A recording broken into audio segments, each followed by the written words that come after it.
computer do you have? It's this one. It's the book. Oh, Apple. Oh, I Let me see if she has Yeah.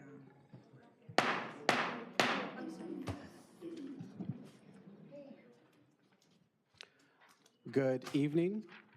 I am calling this meeting of the Montebello City Council to order at 6:02 p.m. If we can please have the roll. Councilmember Tamayo, here. Mayor Pro Tem Peralta, Present. Councilmember Jimenez, Here. Councilmember Melendez, Here. and Mayor Torres. Here.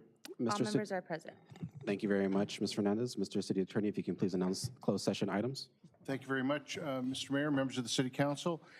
Public comments on closed session items. At this time, the public may submit a speaker card to the city clerk staff for closed session items. Prior to the beginning of this statement, all comment cards should have been turned in at this time. Speakers will be called in the order that those cards were received. Please be aware that the maximum time allotted for members of the public to speak on closed session items shall not exceed 3 minutes per person. State law prohibits the City Council from taking action or entertaining extended discussion on a topic not listed on the agenda. Please show courtesy to others and direct your comments to the legislative body. Do we have any cards for closed session? Yes, we have a total of 14 cards.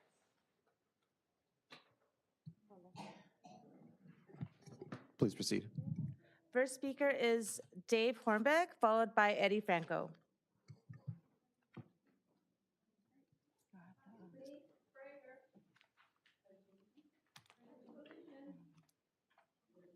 Dave Hornbeck. 1 second, sorry, hold on. Excuse me, are we not in America any longer? What happened? We say a prayer and we must say praise to the That portion of the meeting is usually reserved. That portion of the meeting is usually before a regular session. That comes at 7 o'clock.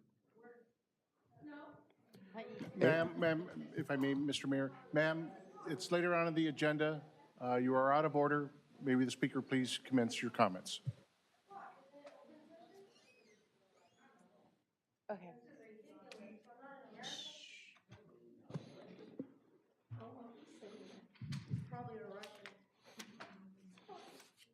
Hey, good evening, everybody. Dave Hornbeck, Council District 1. Councilmember Tamayo, it was great to see you Friday at the elementary doing the Read Across America. So that was great.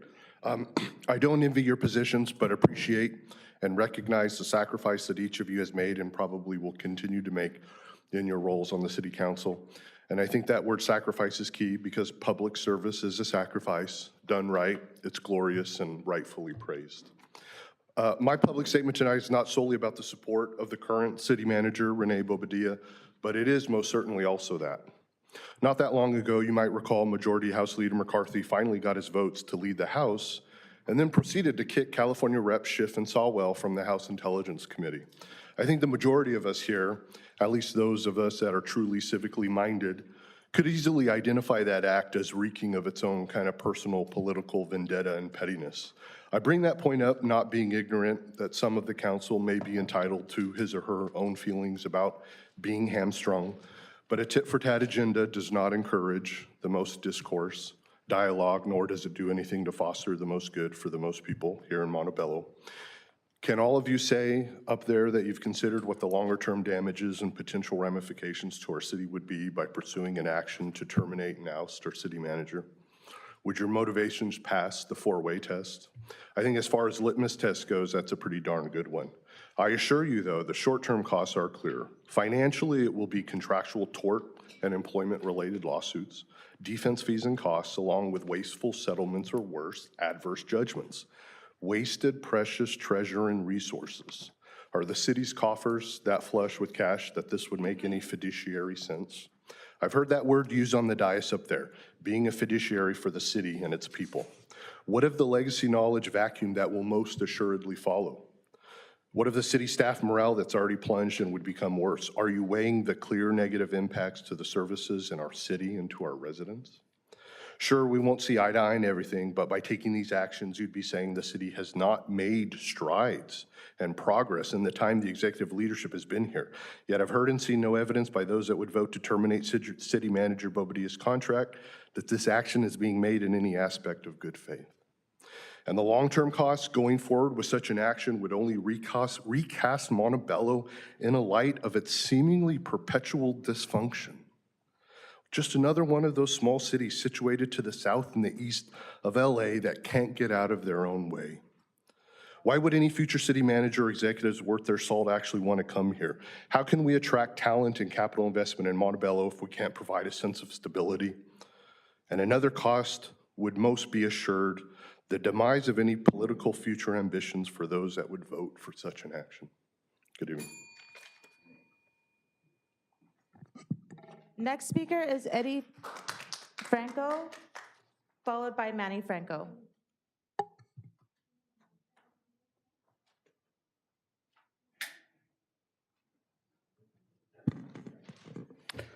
Mayor, Mayor Pro Tem, City Council, and staff.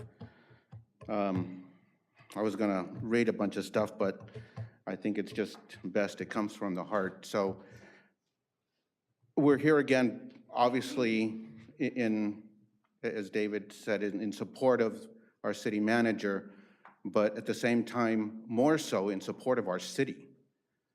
As if rumor is true and you do choose to fire him or oust him or whatever you want to call it, what's going to happen to the city? As he said, who's going to want to come here? I totally just don't understand what's going on.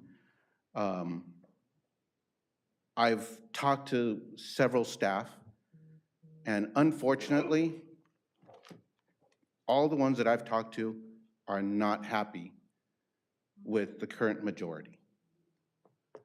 They feel threatened, from what I understand. And that is not a place that one would want to go work at. I don't understand why we can't just get along. It sounds so weird that I would have to say that, but why can't we get along? Why can't we work together? I mean, I've tried to set something up so we can talk together, but some people don't want to.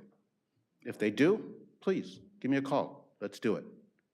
But I think this is something that we should try to work together. I think we've got an excellent team. We've got a great team, the city manager.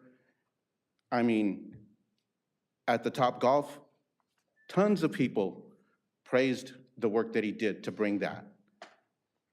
And right after that, one calls for a review on him.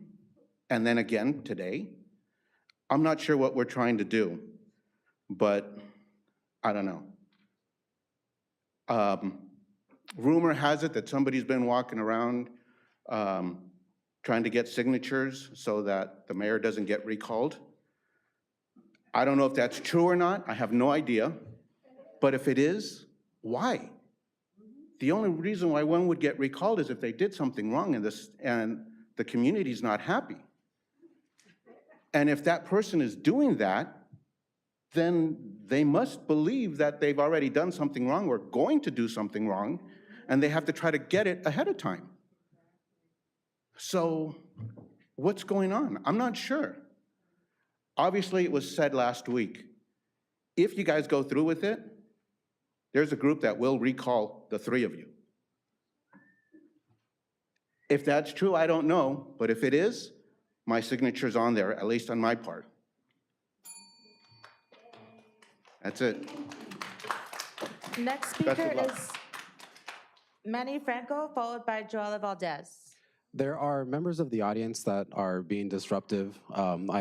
And these are some of our more regular members that I've repeatedly asked to refrain from clapping. If you can please just honor the business proceedings that we have here this evening.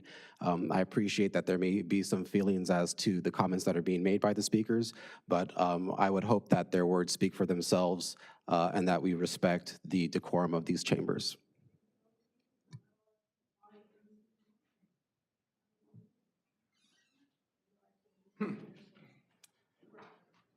Council, Thank you for allowing me the time to come and speak.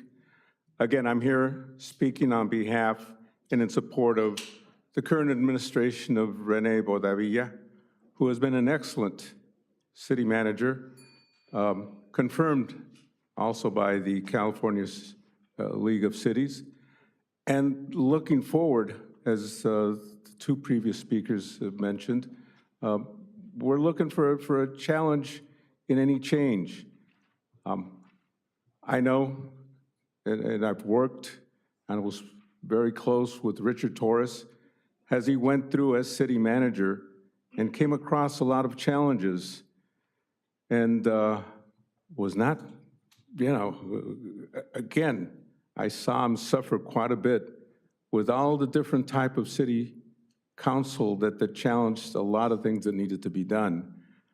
I served under him as secretary as he was president of the Rotary Club, an honor that he loved and something that he cherished. A service club that continues to support the city and a lot of, has had a tremendous legacy in working very close to making sure that our city is much better.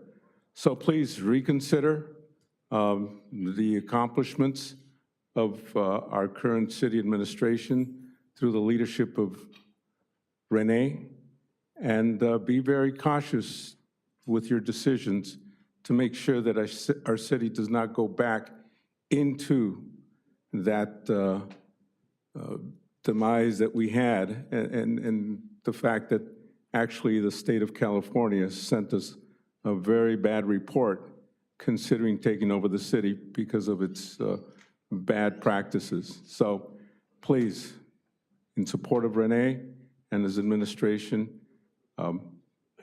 reconsider. Thank you very much.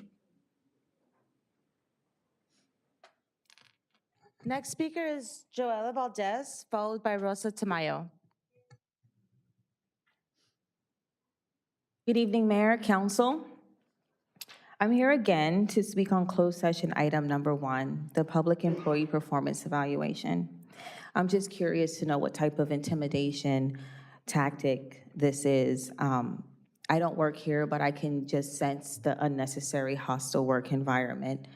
Employment should not be politicized, and I'm gonna make it very clear, I won't mince words, I oppose removing the city manager.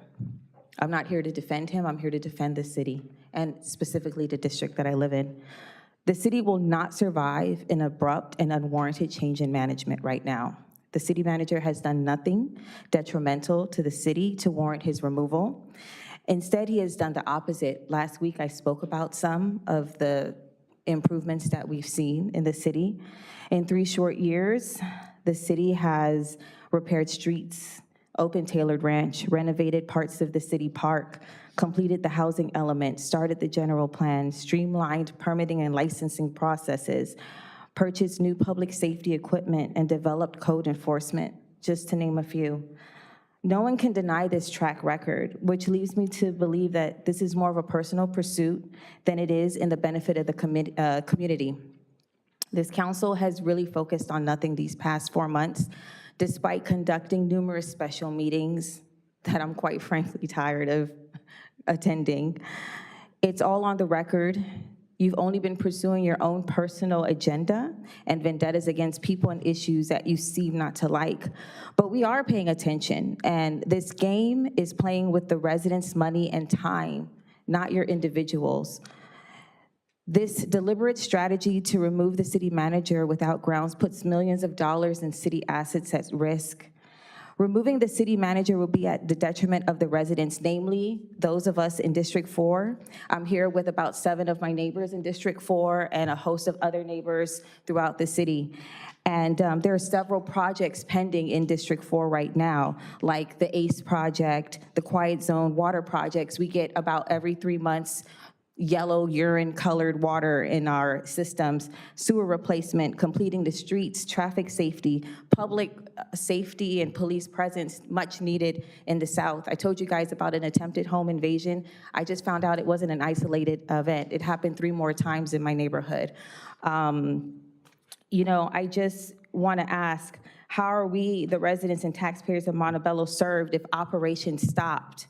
What's going to happen to these projects that needs to be done while we're trying to hire interim city manager and train them and get them above the learning curve? Please take this into consideration. Thank you.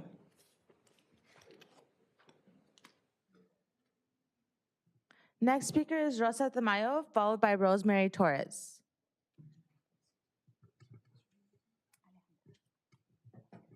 And very quickly, I just want to welcome Alejandra, who will be providing translation services this evening, where some council requests have failed. The residents' request has succeeded, so very happy to see those services being provided this evening. Thank you very much for being here, and thank you for staff organizing this on such a quick timeline. I understand the request was very recent.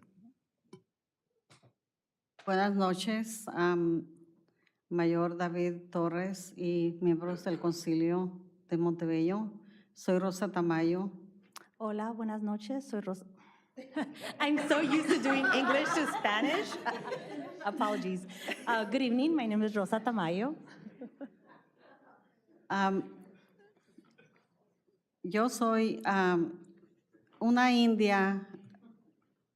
I am a Native woman, Yaqui, Jackie, muy perseverante y persistente with a lot of perseverance and persistence en mis batallas. in all of my battles. Y no es la primera vez ni la última vez que me van a ver aquí expresando mis frustraciones y mis opiniones. And this is not the first nor the last time that you will see me here expressing my views and frustrations. Ustedes me conocen muy bien porque cuando ustedes ganaron la primera vez, yo les ayudé. You all know me very well because when you were elected the first time, I helped you Con mi filosofía de trabajo. with my philosophy around work. Me siento engañada y frustrada por ustedes I feel lied to and frustrated by all of you porque yo, como muchas otras personas quien los apoyamos, creímos en realidad because myself and all the other individuals who supported you, we really believed que iban a hacer un cambio positivo para ayudar a nuestra gente, especialmente en el área donde yo vivo. we believed that you were going to have a positive impact for the entire community, particularly the area where I live. Estoy muy desilusionada y muy frustrada que no han hecho ni una cosa positiva desde que empezaron en el concilio. I'm very disillusioned and very frustrated that no changes have been made since you began your terms in the city council. Yo sé que esperaban hacer un paraíso, I knew that you expected to build a paradise, pero yo los paraísos los destruyo. but I destroy paradises. No, uno que han hecho es tratado de interrumpir el proceso de la forma de gobierno que ahora tienen. The only thing you've tried to do is disrupt the current government that is in place at the moment. En la ciudad que ha sido muy efectiva y ayudado a hacer cambios significativos, In a city that has been very productive and making a positive impact and change. pero eso solamente ha sido posible por el liderazgo del nuevo equipo But that has only been made possible by the leadership of the new team que tienen de directores, en especial el manejador de la ciudad, that has been René led, Bobadilla. by the current city manager. Tienen que ser más respetuosos al trabajo de los empleados y ustedes tienen porque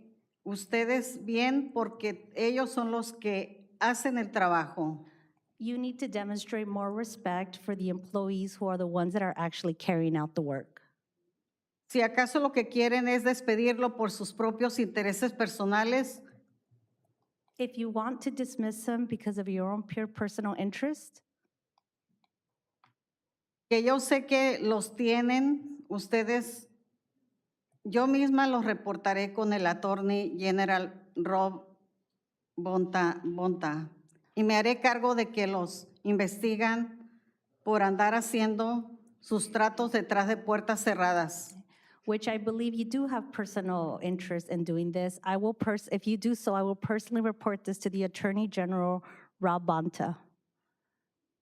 Scarlett Peralta, tú en una vez de estar tratando de perjudicar a la gente, enfócate en desarrollarte como una persona digna o terminarás en la cárcel si sigues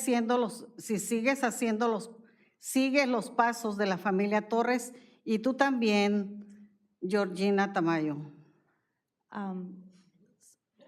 Scarlett and Georgina, Scarlett and Georgina focus more on making a positive difference rather than doing self-dealing and backdoor deals, or she will make sure that this is reported. Yo no juego. I don't play. La misión que ustedes quieren implementar es una ridiculeza y los conflictos de intereses. The mission that you're trying to carry out is full of self-conflict and self-interest. De nuevo, en vez de progresar, van a empezar a retrasar a la ciudad de nuevo.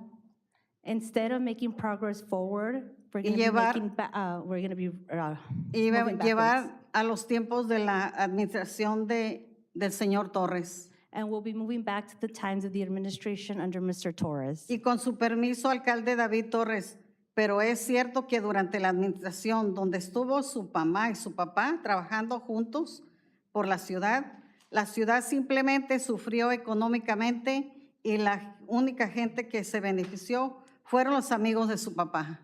Under that time, the only people who benefited from that leadership were his mother and his father and their friends. Yo siempre he estado, si no me miran es porque estoy haciendo otras cosas, If you don't see me, it's because I'm doing other things. pero yo siempre estoy atrás de mucha gente. But I'm behind a lot of people. Espero que el abogado Arnold Glossman So I hope that the city attorney Glassman mire por los intereses de la ciudad, no por los intereses de la bolsa del concilio. looks out for the interests of the community and the people and not for the pockets of the city council. Gracias. Thank you. Next speaker is Rosemary Torres, followed by Michael Chi.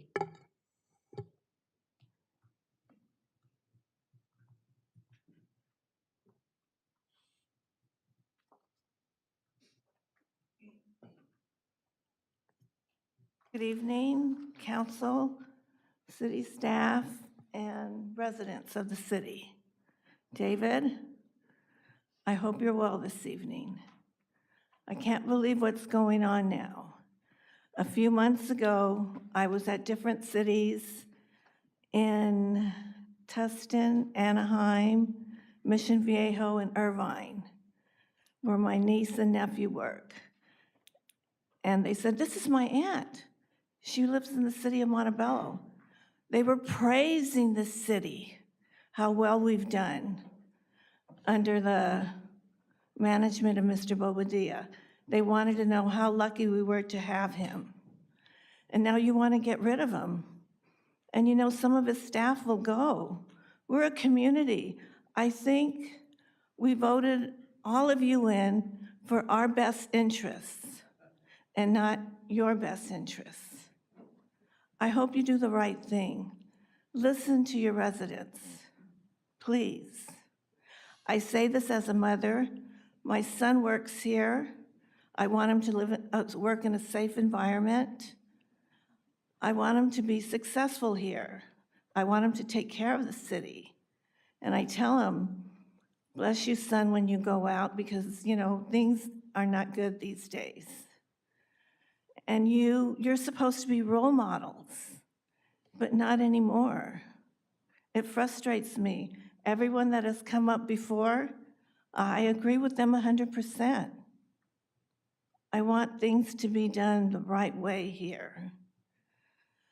And good luck to all of you. Thank you for your time.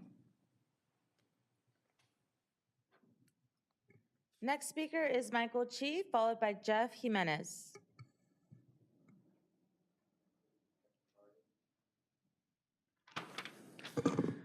Good evening, Mr. Mayor, City Council members. Once again, I am compelled to address this body under a cloud of hostility. The actions against the city manager being considered by this council majority are a clear sign of what lies in store for directors, managers, if you continue down this path.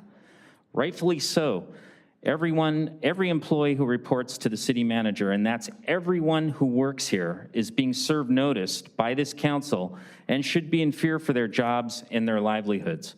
The fact that you are willing to sit up there and consider a personnel action against the head of city operations in clear violation of state and local labor laws and the very clear and concise employment contract that exists between the city manager and the council sends a destructive and demoralizing message to all city employees. What is to stop this flagrant and dishonest decision-making from coming for anyone? Using the same illegal, immoral, and unethical methods to do so? You've already demonstrated your hostility towards all employees by barring any of us from simply having a conversation here in this room, in this chamber, a complete and total violation of our constitutional rights, one that I have taken up with the ACLU, who you so deceptively lobbied to express an opinion directly opposing the very action you've taken against employees. It's hypocrisy. You've created and are intentionally implementing an atmosphere of intimidation and retaliation. The situation is grotesque. I've never seen anything in 35 years of professional service anywhere like this. As a zero basis and concern for employee safety that you spun here last time. There are no threats, there is no safety issue. The only true and direct threat to employees is coming directly from the three-body majority in front of me. Thank you. Director Chi, one clarifying question. Director Chi, one clarifying question. If you could just please state if you're speaking as an employee or as a citizen. I'm speaking as a member of the general public here in public comment. Thank you, sir. Next speaker is Jeff Jimenez, followed by Robert Reicher.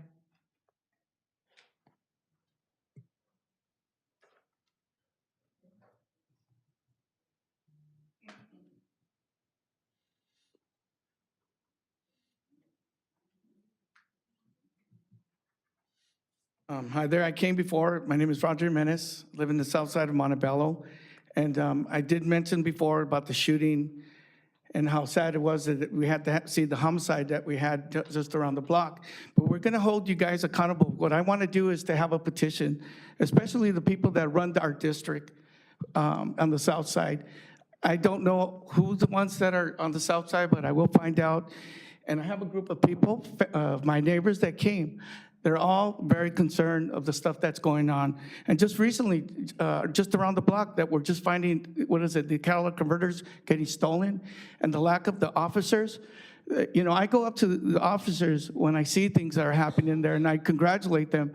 I mean, I really have a lot high respect for them. But why are we in this situation right now? That's what I wondering why. If I heard that before we had over 100-something police officers and we're down to 60, and now I'm finding out that so many are gonna get fired, I mean, how are we gonna keep our officers?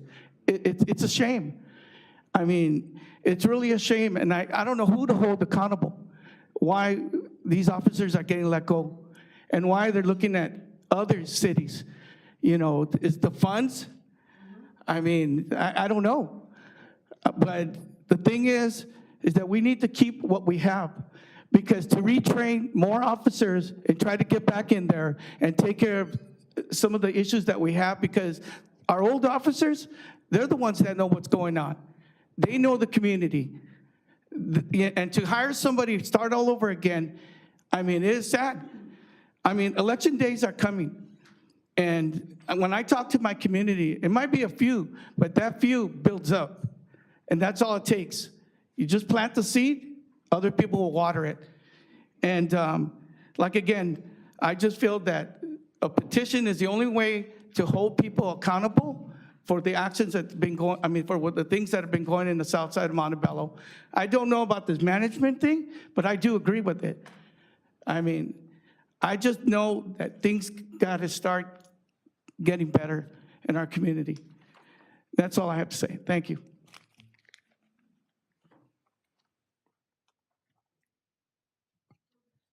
Next speaker is Robert Reicher, but I just want to clarify, this is to speak on closed session item. And you have a comment about tree-related problems. I'm sorry, I don't understand you. Maybe I have a hearing deficit, but yes. I want to speak about my tree on the side of my house, taking down my house, my driveway, and I call it a skateboard ramp on the side. Sir? Yes, ma'am, sir. Your Honor. This portion of public comment is reserved for the closed session item. There is a public comment portion at 7 p.m. where you can speak on general items that aren't Okay, on the so agenda. I'll leave and come back another year. Okay, I've been trying to get because we've been falling, and you're gonna have liability and everything else. The city doesn't want, even when my rain gutter got Sir, hit by your tree. If you hold on until. I will leave. until we Goodbye. You'll not see me anymore until my 7 attorneys represent me to the city against the lawsuit. Thank you. Have a better day. at I 7 agree with you p.m., guys. sir? I back up your police chief. I did 25 years of city, and we had 100 officers. He needs more help. Sir? Please.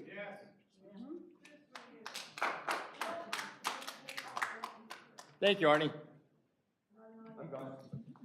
Mr. Risher, we'll have city staff follow up with you. Arnie, I've been trying for years, and they don't follow up, Arnie. Well, Love talking about it. Thank you. Thank you. Need a better city.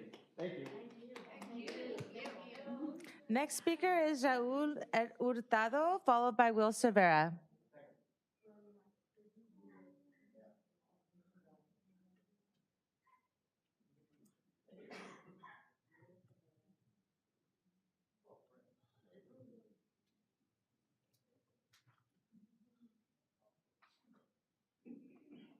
Good evening, good afternoon. Sometimes, like I say, you just have to say things. All this talk about firing Renee Bobadilla, I haven't heard it come out of your mouth, and I'm sure you're not going to tell me that you are. But I do want to know how you got your two puppets to go with you, because you have to have 3 votes to fire him, especially that puppet over there. She just came on, and already she wants to fire the city manager? I can't believe that. What did he do to you to make you want to fire him? Let's be honest.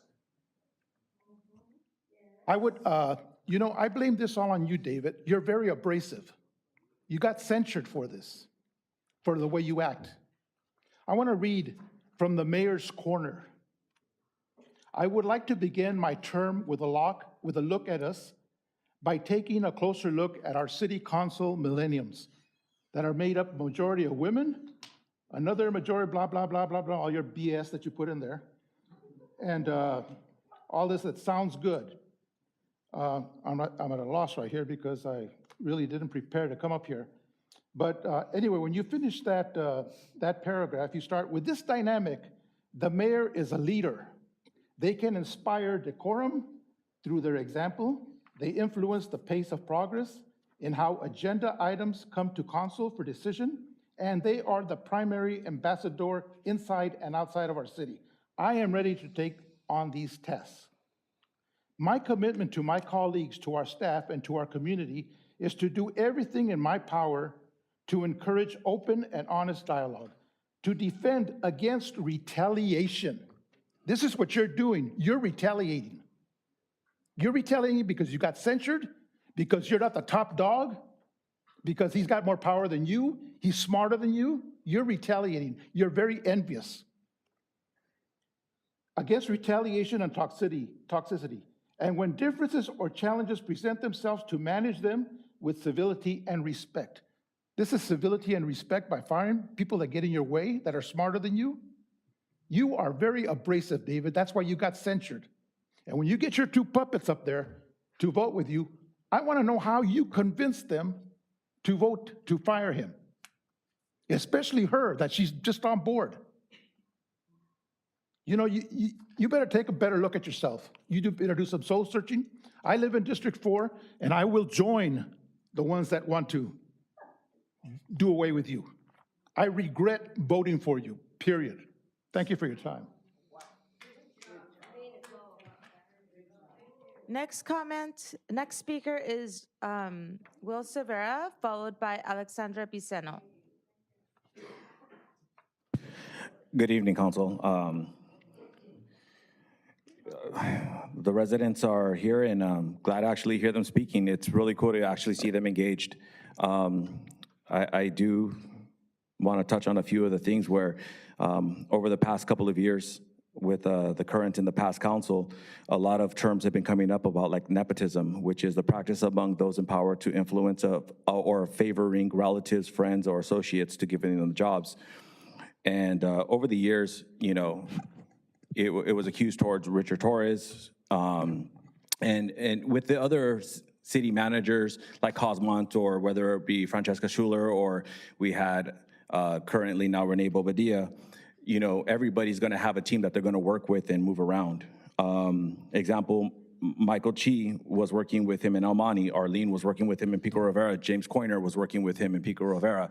So I'm not bringing this up to say that they're not capable employees. I'm saying that, unfortunately, nepotism does take an effect when you're gonna have a staff and you need to build and you're gonna be pulling people together. So I think that sometimes it's a little loose to say and just use that term. A lot of the people are speaking about positive actions that have taken place during Bobadilla's term. Example, balancing the budget. And I'm gonna have to disagree with him balancing the budget due to the fact that the only person that I'm aware of that actually was hosting town hall meetings to be able to pass it was Kimberly Cobos. She was the one pushing for it. Melendez did tell me he had meetings, it was in close proximity, but town halls was Kimberly. And it was the residents that believed in having a new council that gave their trust to the council to make positive decisions. And with those positive decisions, we're gonna be able to move forward because there was an $11 million extra funds that was coming to the city. And we can say that Bobadilla is doing something. However, when you had the previous council dating back to 2010, they wanted to move forward, there was just no money. So the main factor of the changes, it wasn't that the city manager was a whiz and fixed everything. He got an $11 million surplus that he was able to finance and pay for things. And, you know, I keep on hearing about they're firing him, okay. Well, in his contract, he does have to go through an employee evaluation. I believe every director here and almost every employee here has to go through an evaluation. It doesn't necessarily mean termination. You know, things that are a negative during his term was, example, the MOUs for the fire department. You don't have to give notice for the station shutting down. You went from a 4-man engine to a 3-man engine. For the transit, you know, you're going to be trying to remove, they don't have an MOU currently because they're trying to negotiate, and you're trying to remove one of the sections of their clause where if they're full-time, they get guaranteed pay. And now that's on the chopping block. But thank you. Next speaker is Alexandra Briceno, followed by Marie Ledesma. Good evening, Mr. Mayor, council members. I just want to make some statements because I think people are suffering from amnesia. And I want to remind you how Mr. Bobadilla orchestrated the adoption of a new ordinance number 2452, which serves to deny the council access to city financial statements and records. He tried to take away from you critical tools to help you analyze our city's finances, to get a sense of the state of our city's health, and to use the power given to you by the residents to steer the ship in a better direction. He essentially wants you guys to play out more of a ceremonial role with no real power. And if you're okay with this, then vote accordingly. But know that you will be disappointing those of us who voted for you and placed you on the council. Now, another thing that I've noticed attending these meetings is that he orchestrated a prolonged sham investigation into your conduct, Mr. Mayor. The investigation was supposed to last 30 days, and he dragged it out to almost 1 year. During that time, Mr. Mayor, you were forbidden from speaking to any of the city directors and to any of more than 450 city employees. You were blocked from attending the bi-monthly city briefings on upcoming city agendas. You were shut out, and you were voted, and we voted for you. So essentially, your supporters were shut out. You were stripped of your pro tem title. You were removed from participating in all committees you were assigned to. And you know, my belief was an orchestrated effort, also directed by our city manager. And there was really never real evidence brought forth against you, not even in that ridiculous May 3rd hearing. And even after the council voted for the city to reach a final resolution within 30 days, the city manager ignored your direction. The council directed him, hey, put a resolution to this in the next 30 days. He never put it in the agenda, okay? So what does this mean?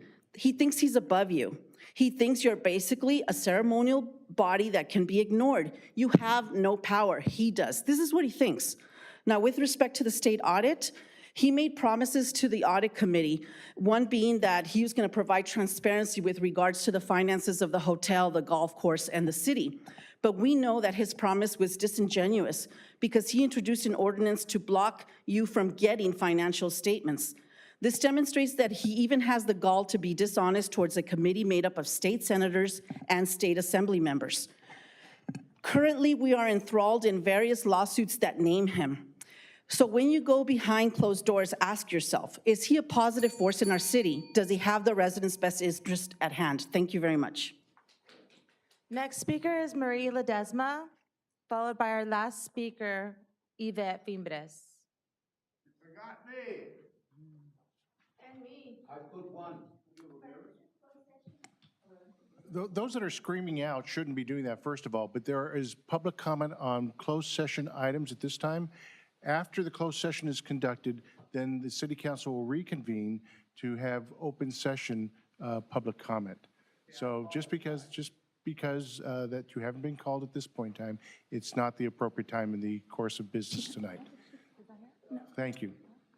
Okay. So Marie Ledesma is actually not here, so Yvette Fimbres will be speaking.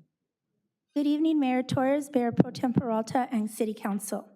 As always, I speak in my personal capacity as a resident, constituent, and under my First Amendment right. Tonight, I'm here to speak on closed session item titled Public Employee Performance Evaluation City Manager. Well, tonight, I come to offer the support and encouragement of residents who are not happy with the current state of the city and have concerns for our safety and well-being under the city manager's tenure and management. The Montebello Police Department, under this city manager tenure, has not been fully staffed at sufficient levels. To date, per the City Human Resources Department, 25 police officers have retired, resigned, or were terminated under the city manager's management. New police officers have been hired, but not to augment an existing cadre, but to fill the vacancies of experienced officers who left our department, some against their will. We currently have 64 police officers employed to cover the 8.37 square miles of the city and the 63,000 residents that call Montebello home on a 24-hour basis. This makeup of 64 officers include management, detectives, and other special assignment officers who are not assigned daily patrol, from my understanding. At any given time, we only have 3 or maybe 4 officers on patrol. This is roughly 1 officer per every 16,000 residents. As residents and constituents, we are no longer safe in our own community. Crime rates continue to rise. We once had a reasonable police response time when making a call for service. Now we are directed to write and file our own police reports online and then wait for an officer to approve them days later. I know that some things are not necessarily serious crimes being committed, but when issues and concerns are not properly addressed, the quality of life drops in our own community. We are tired of being victims in our own homes. We want a robust police department that provides good customer service. We want the quality of life that once attracted many of us to buy homes and rent in this great city. The monies we receive from Measure H and allocated to public safety are sitting there. This is a major problem, and we residents demand a city manager who will prioritize filling these vacancies to keep residents safe. Secondly, residents must realize our city has been kept afloat financially due to the approximately $10 million received from Tax Measure H and the millions of dollars received in COVID funding. This is not due to any great fiscal talents by the city manager. Further, I would like to know under what authorization the city manager has to pay $9,650 $1,000,000.33 in public funds during his tenure to the service organization Montebello Rotary Club for membership dues on behalf of himself and the administrative staff. Thank you. We actually have one more speaker that was mislabeled. Last speaker for closed session is Julio Ramirez.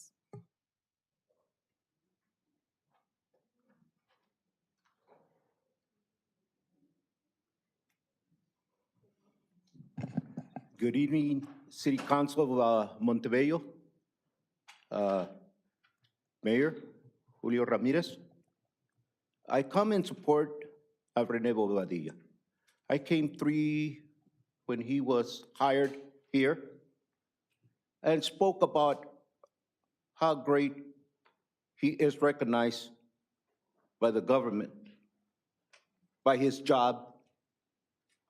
He's not a puppet. He's straight out. He plays the ball, baseball. I known him when he was a little kid. So I followed him all over. And I wish that you, city council members and mayor, reconsider yourselves that he is a true man that knows what to do. You might not recall Pico Rivera. He brought in Cinepoli. Some other cities, we don't have nothing. He's a fighter. He will get things done. He will support the police. He will support the fire department. And he loves that flag. That flag, we have to respect it. When we come to these city council meetings, we have to give the Pledge of Allegiance.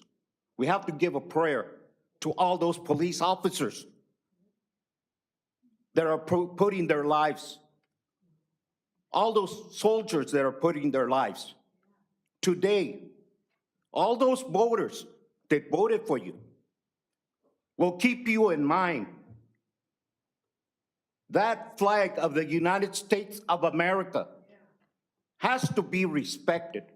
You have some police officers, excuse me for turning around, sir. When you see a chief, when you see a fire department right here, you're disrespecting him. Because that flag, those three flags have to be respected. I lost a nephew at Vietnam. And it ain't funny. Because this is America. And all those voters that vote for you and trust in you, they better wake up. Because you run the city. And who runs it? The city manager. He looks out for you. You got some good employees right here that he brought in. Thank you.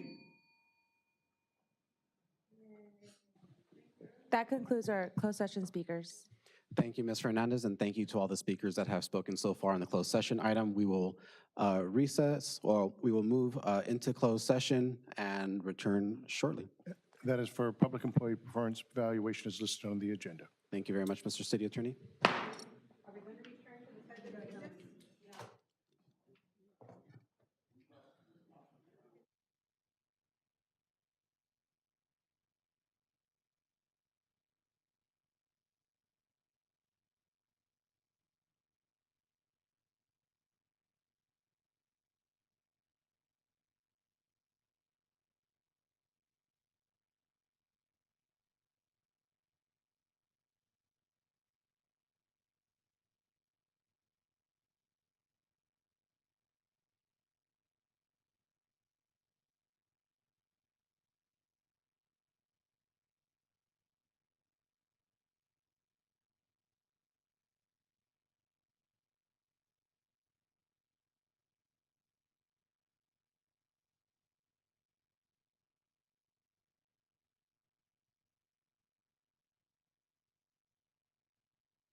Thank you to our audience members for assuming your seats.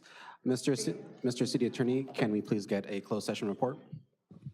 Thank you very much, Mr. Mayor, members of the City Council. The record should reflect the City Council with all 5 members recessed into closed session to discuss the one item listed on the agenda. There was no action taken, and there is nothing further to report. Thank you, Mr. City Attorney. If we will please rise for the invocation and Pledge of Allegiance. Our invocation will be led by Ms. Alejandra, providing a very special Spanish invocation this evening. So you just want it in Spanish? Oh, okay. Estamos agradecidos por este día que el Señor nos ha regalado, por las oportunidades y los desafíos. Apreciemos cada día que nos llega. Oremos por fortaleza y guianza, por los deberes y los retos que nos brinda cada día.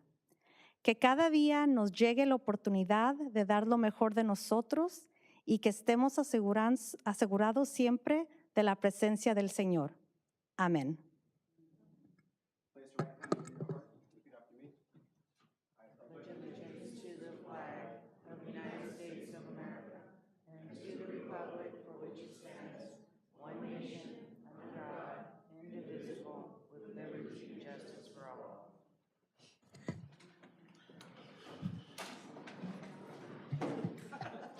Ms. Salazar, do we have any corrections to the agenda? No, Mayor, none that I'm aware of. Thank you.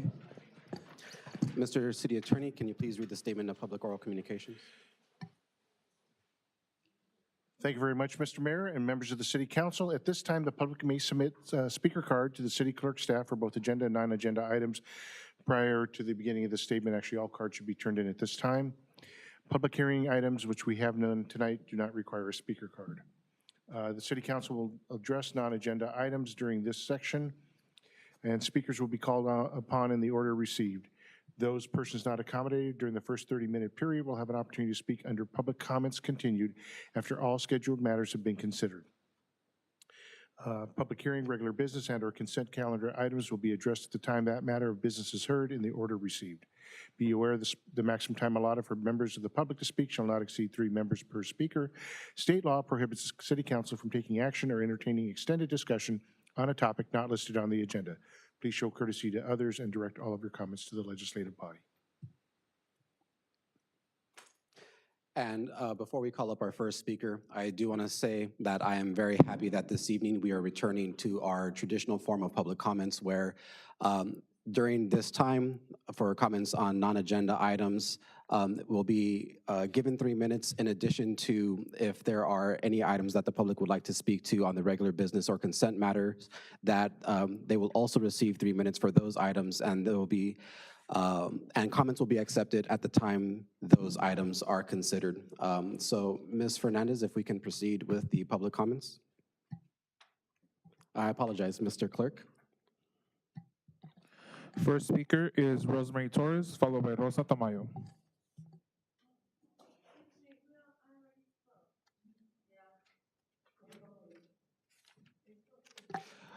Just to be clear, so you will not be speaking for this portion?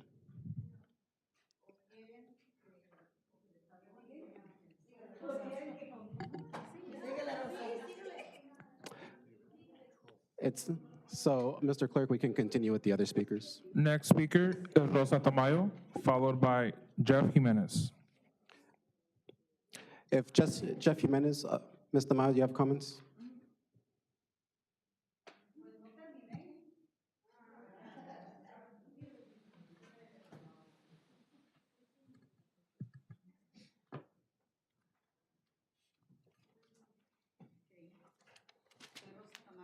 I'm Rosa Tamayo, Pero no soy su pariente, ¿eh? but I'm not Porque your yo no relative. soy Tamayo. I'm just also Tamayo. Por favor, le suplico que ya dejen que la ciudad y los directores y el manejador de la ciudad sigan ayudándonos a mover a esta ciudad hacia adelante. Please, I urge you to allow the current city manager to help us continue moving the city forward. Como lo han hecho estos últimos 3 años. The way you've allowed him to do these past 3 years. Les vuelvo a decir y recordar, si ustedes siguen en los pasos que I will remind you that if you continue on the path that you're on, van a terminar en la cárcel you're going to end up in jail porque están haciendo muchas violaciones. because you are violating a lot of Lo, laws. lo único que queremos aquí The only thing that we want here es profesionalismo y progreso, is professionalism and progress forward. y eso es lo que el señor René Bobadilla y la nueva administración ha demostrado desde que llegaron. And that is what Mr. Bobadilla and his administration have shown us since they arrived. Porque hace mucho tiempo no teníamos un city manager Because for a long time, we didn't have a city manager. y todos manoteaban And el dinero de la ciudad. and everyone mismanaged the money from the city. Y hay veces que yo estoy escuchando que hay que no se da en los reportes financieros. Claro que sí se las dan. And I keep hearing that they're not delivering to you the financial reports, but I know that they do. Lo que pasa es que no entienden cómo es el protocolo The problem del is that trabajo they're not understanding the protocol and the work de los empleados que están haciendo las finanzas. of the employees that are actually working on the finances. Y díganme ustedes, con todo este problema que tenemos, And you tell me, with all these problems that we're having, ¿quién va a venir a invertir en nuestra ciudad? who's going to come and invest in our city? Porque la descreditan. Because it continues being discredited. Alguien de mi familia quiere venir a hacer negocios, pero me dice, mira, la ciudad cómo está. Some family members want to come and do business here, but they say, well, how can I? Look at how the city is doing. Al manejador de la ciudad lo tienen amarrado de las manos sin una justa razón. The city manager has his hands tied without any real reason. Y pues eso es ridículo. ¿Qué son los intereses? Digan, pongan sobre la mesa los intereses que ustedes tienen. And that's just ridiculous. Tell us, what are your reasons? What are the interests here? Just be open and honest. El que ustedes estuvieron sentados dos años pasados, porque yo lo entendí, que ustedes querían el paraíso aquí, pero nosotros no queremos paraísos en el sur de Montebello. So you've been sitting there for 2 years and talking about wanting a paradise, but we don't want a paradise in the south side of Si the no city. entienden lo que yo digo de paraísos, If you don't son understand what I mean by paradise, los negocios de la marihuana. oh, it's the marijuana dispensaries. Y esos aquí no hay lugar, And there's no place for those here. porque nosotros en el sur de Montebello no los necesitamos y no los queremos. Because we don't need them or want them in the southern Si part of los del Montebello. norte quieren sus paraísos, If vayan al norte. If the northern part of the city wants their paradises, then they can go to the northern part of the city. Y si ustedes les deben a alguien de su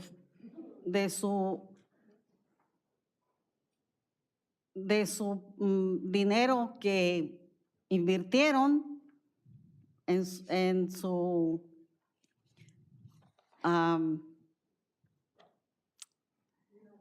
If you owe someone from investments, invirtieron en su ¿qué te podría decir? Bueno, en sus negocios que ustedes hacen. well, you know, how can I say it? It's a business. It's the type of business you're making. Ese es problema de ustedes That's si your deben problem. dinero. ¿Cuál fue lo último que dijo? ¿Mande? La última línea, no la alcancé.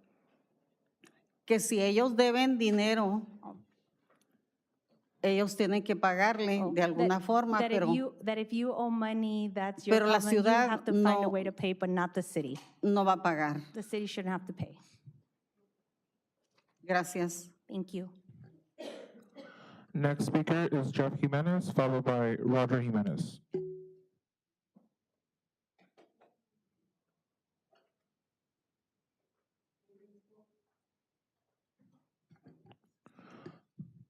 Is Roger Jimenez here in the audience? Very Mr. well. Clerk, we can continue. Next speaker is Maria Valencia, followed by Levon Potero.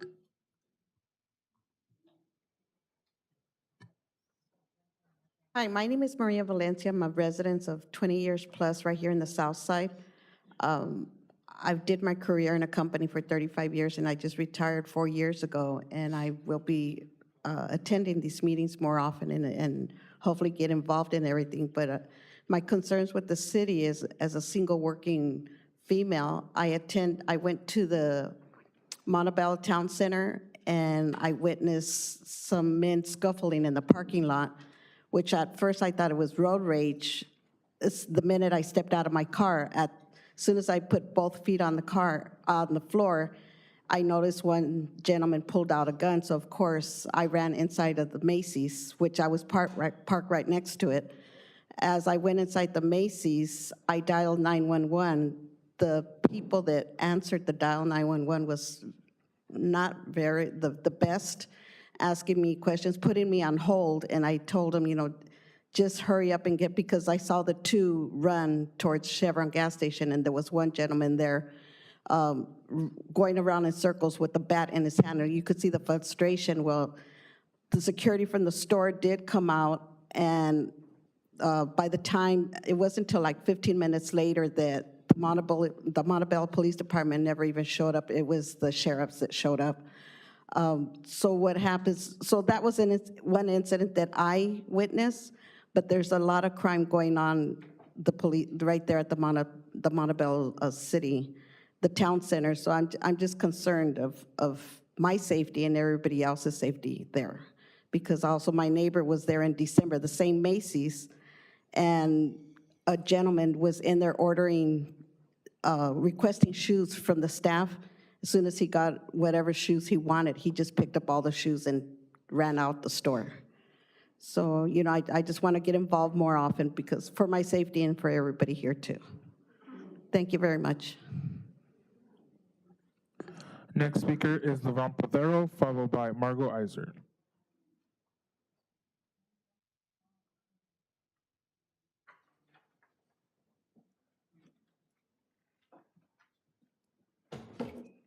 If you're firing police officers, they must be the ones that aren't in bed with the drug cartel.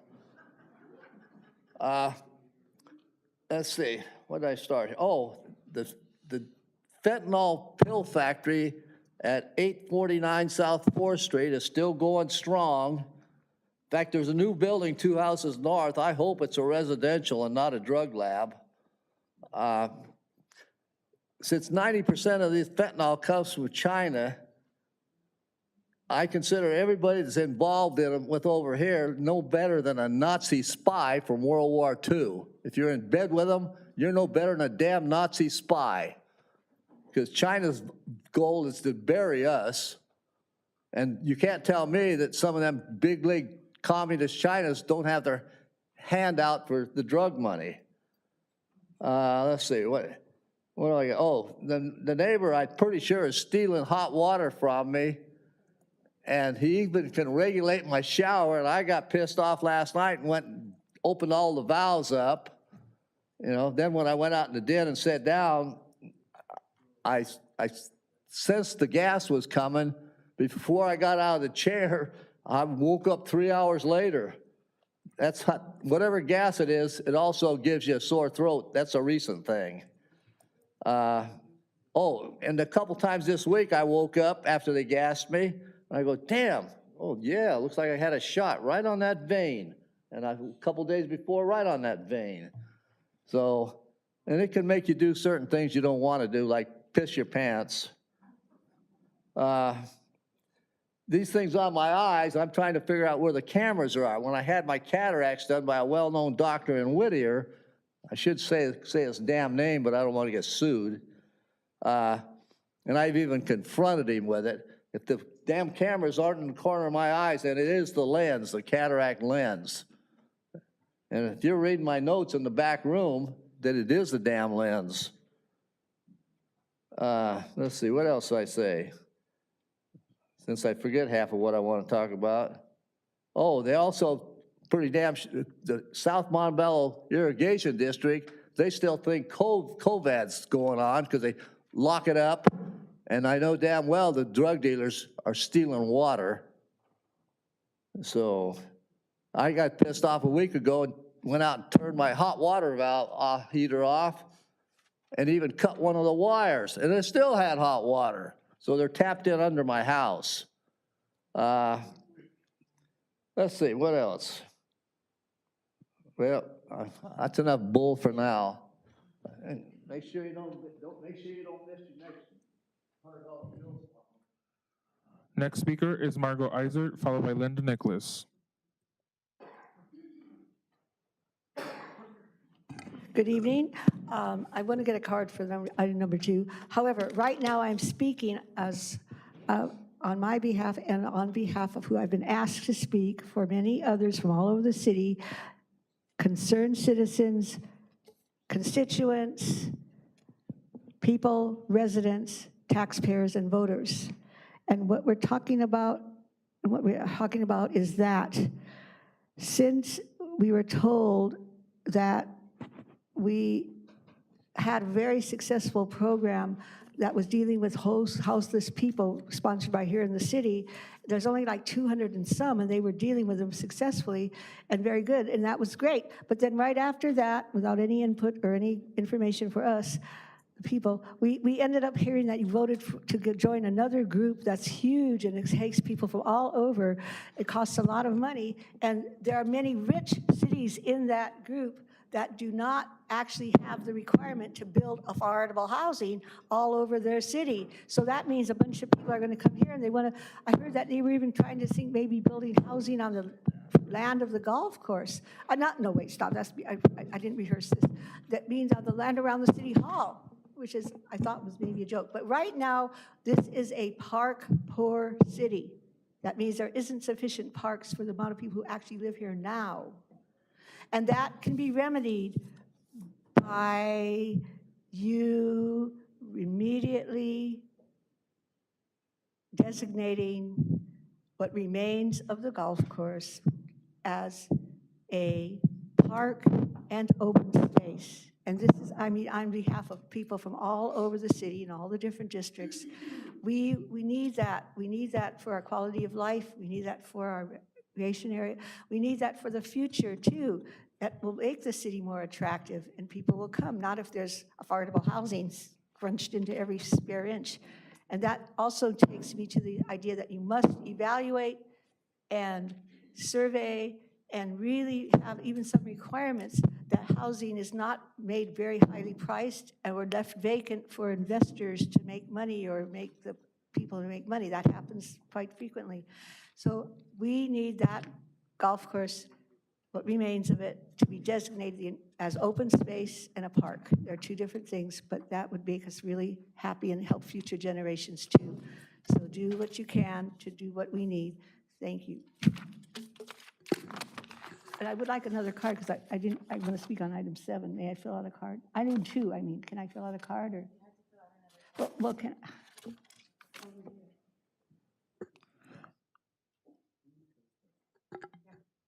Next speaker is Linda Nicholas, followed by Kimberly Cobos Cawthorn.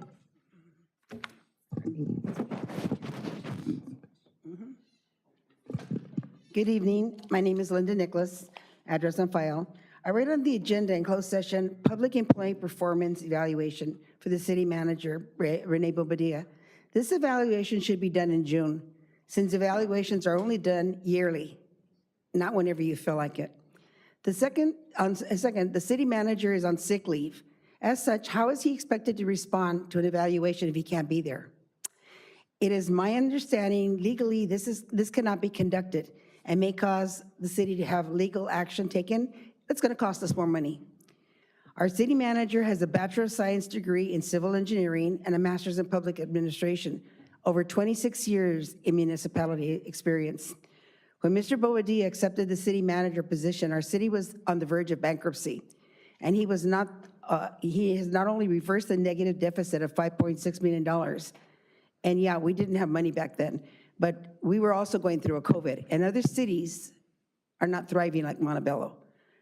Mr. Bobadilla, along with his very qualified staff and directors, has balanced the budget with an excess of, for the last 3 years. For the first time in our city's history, we won a Distinguished Balanced Budget Award for 3 consecutive years. In our 100-year history, it had never been done. Would somebody please explain to me your hatred for this man? Just the city manager and staff, just let them do their job. That's all they want to do. By doing this, it will make you look like a mayor of a thriving city instead of a mayor of a city in turmoil, which is what everybody looks at us like now. Normally, city council meetings are twice a month.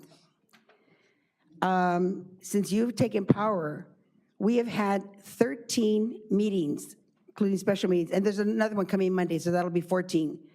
How much are these nonsense meetings costing us, the taxpayers? Plus, please show some consideration for the employees. You kept them here one evening till 1:30 in the morning after they had worked 10 hours straight, then another 8.5 hours without taking a break or a meal break. And during that last council meeting, that's illegal. That's a violation of labor laws. And I wish somebody had the guts enough to file a complaint, because they'd come down on Montebello in a flash. Did you realize that they had to be back the next day, the same day, in 5 hours to start their work at 7:30, the same day that you kept them up for another 10-hour shift? 9 special meetings you tourists have held. There are 2 on the council that are mothers. Please think, if your babysitter called and said they have to leave your children because it's 11 o'clock, how would you feel? That's what your employees are dealing with. Please show some consideration and sympathy for all your employees being subject to this abuse of power. They shouldn't have to be here that many hours. Thank you. Next speaker is Kimberly Cobos Cawthorn, followed by Delia Sandoval. Good evening, Council. I'm speaking on item 3, ordinance 2463. So why are we going back in time? About 20 years. I thought we were moving forward, and this is going against the city manager form of government. I mean, I know why we're going back in time, but this will delay the hiring process and possibly lead to mediocrity. This will have a huge financial impact to our city, yes, our city, and possibly expose our city to more liability. I know the real reason that you want to get involved in the hiring process, and many others watching at home. Also, I have a little bit more time, so I was going to speak on the closed session item.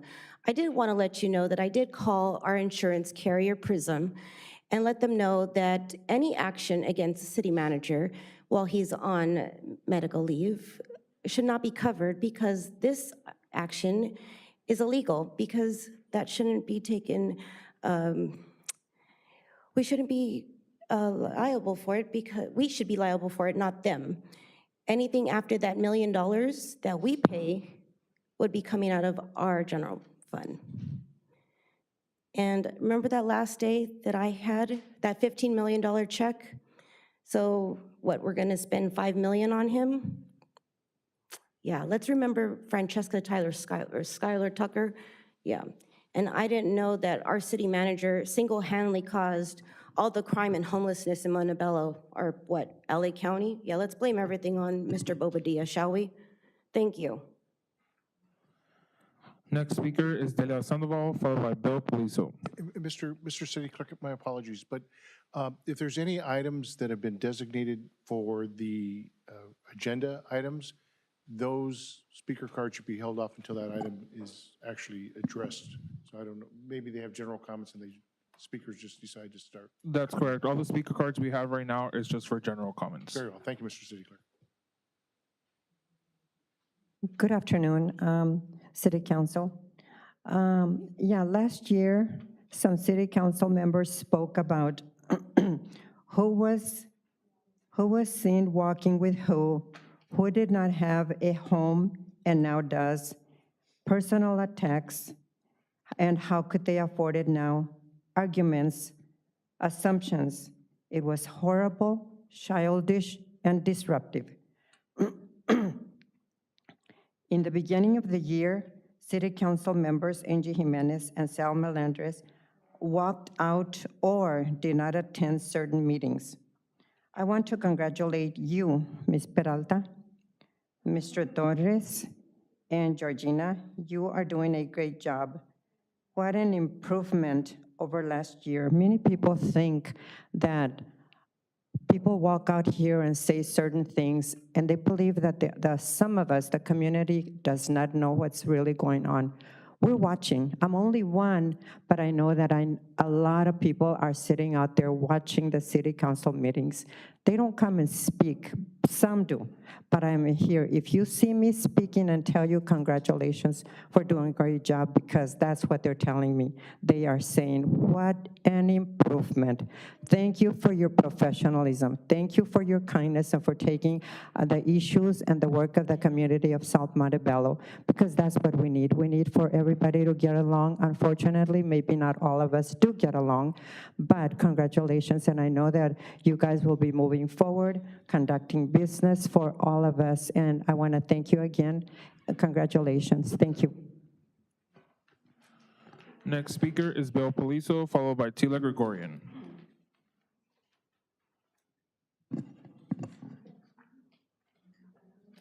Good evening, council. Is everybody relaxed now? At the last council meeting, I heard many citizens come out and speak about the great job our city manager is doing, even this evening. Well, I'm here to set the record straight with facts. There are three main characteristics of a dictatorship. Dictators tend to resort to force or fraud to gain political power.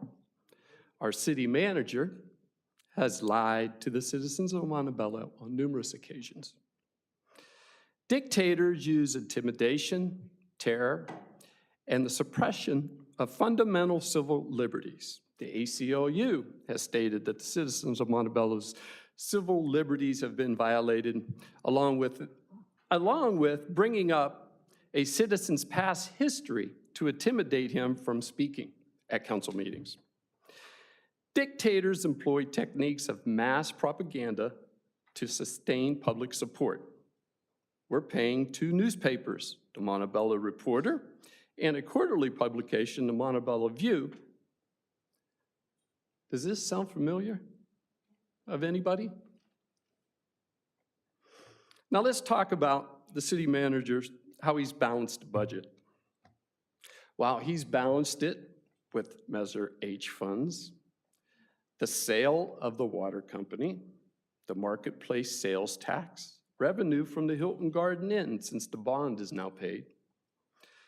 And the biggest is $5 million COVID relief monies from the federal government. And then there's another little help from a guy called inflation. Now, I do have one question for the city manager. On November 4th, 2021, our state senator, Bob Archuleta, got funds from the state for Montebello to build a new wrought iron fence on Bluff Road. He stated, along with our past mayor, the beautiful Kimberly Cobos, that the project will be done within 1 year. It was just shy of $1 million the city received. What happened to that money? All right, thank you. Next speaker is Tila Gregorian, followed by Yvette Fimbres.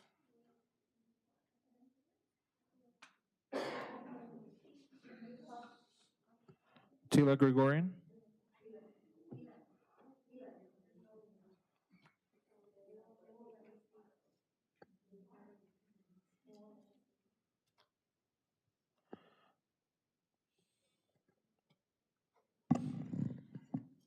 Tila Gregorian, address is on file, resident for many years.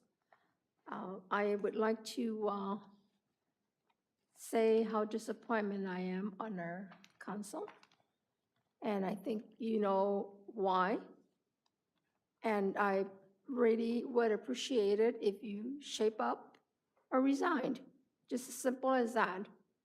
And I also need to remind you that if you plan on getting rid of Renee, like Scarlett got up one day and told him he was going to fire him, that you better think about it twice.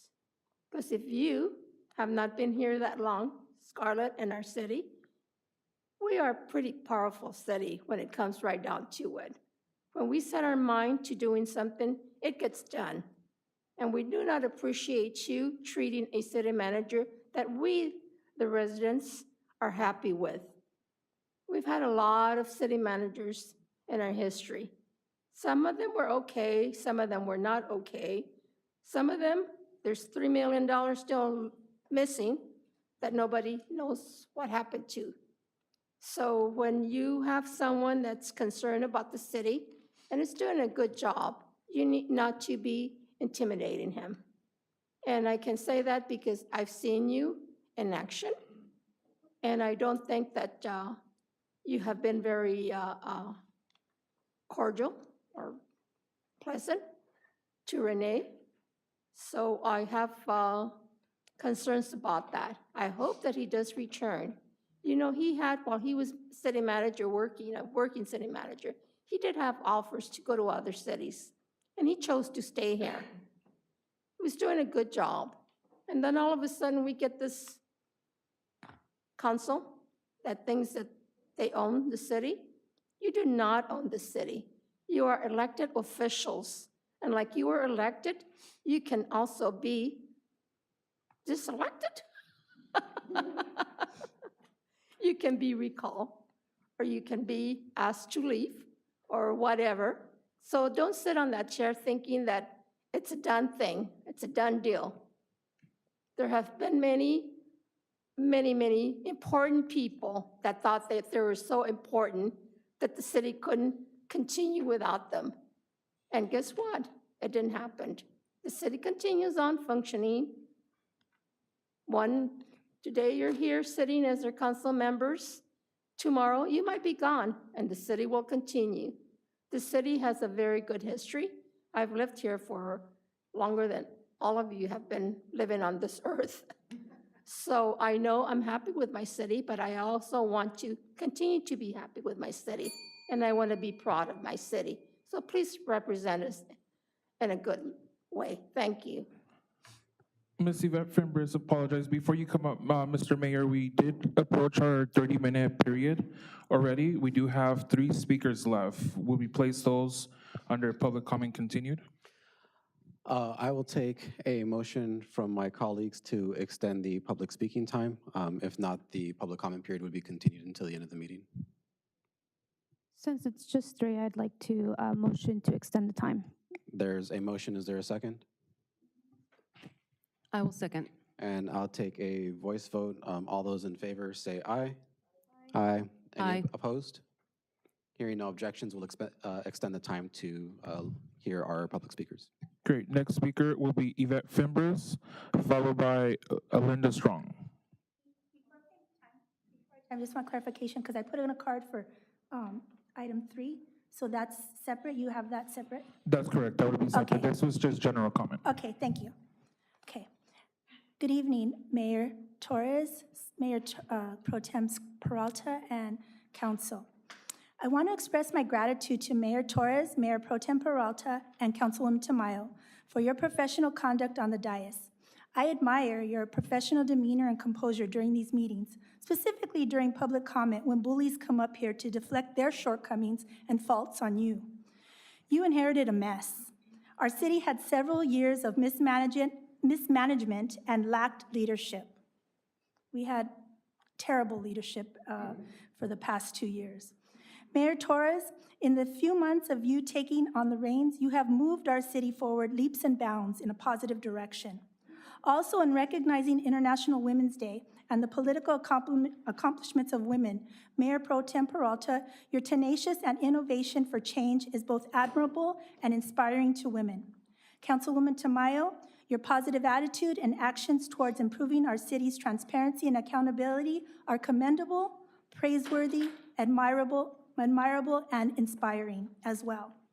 Residents who I associate with and meet in the volunteer activities I participate here in the city want you to know we are appreciative of you three. Thank you. Next speaker is Linda Strong, followed by Joella Valdez.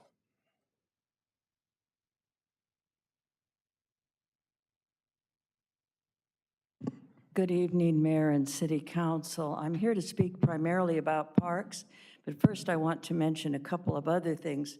First, I'm really glad the City Council is having study sessions on important items. I think that's a good thing to be going on. I hope that we have a lot of budget sessions so the public has a chance to be educated. I don't consider it a waste of time. Most staff don't have to be present during study sessions. Second, I too have witnessed a criminal incident in the Macy's, repeated vandalism. I won't bore everybody, but I do think that there needs to be extra patrols in the Macy's parking lot all around because that's the area nearest the river. That's the area nearest the homeless encampment on San Gabriel Boulevard, et cetera. Now going to parks. Sadly, lamentably, our city is so far behind any kind of national standard for parks and open space, green space in a city. The generally accepted national standard is 10 acres per 1,000 residents. When I first started speaking on this general subject 17 years ago, we had 1.9 acres of parkland per 1,000. Last I heard, we're down to something like 1.3. During the time that I've been trying to advocate for this, part of the green space in Potrero Heights Park was turned into a senior center. Well, senior centers are great, but how about getting some other land than taking park open space land? There has been repetitive attempts and successful attempts to snatch our green space in the golf course for other items, other activities. I want to remind everybody that the Surplus Land Act places parks equivalent to affordable housing. So we need to consider that. We need to save our green space. All the parkland that we have was given to us basically by prior generations. There haven't been any new parks since Bill Molinari's skateboard park, which I think some of you on the dais would have a better idea of when that occurred than I do. It was before I began to speak. We have a chronic problem with our youth sports teams not being able to get access to athletic fields. When the Racket Mountain, Brighton Hills, Stratford, whatever it is, were all built, the then city council agreed to accept money instead of requiring that the developers set aside parkland. And guess what? The money was spent on something or another, but it sure wasn't parkland. The same thing happened with this Metro Heights. We advocated, members of the community, for parkland, and we did not get it. Thank you. Final speaker will be Joella Valdez.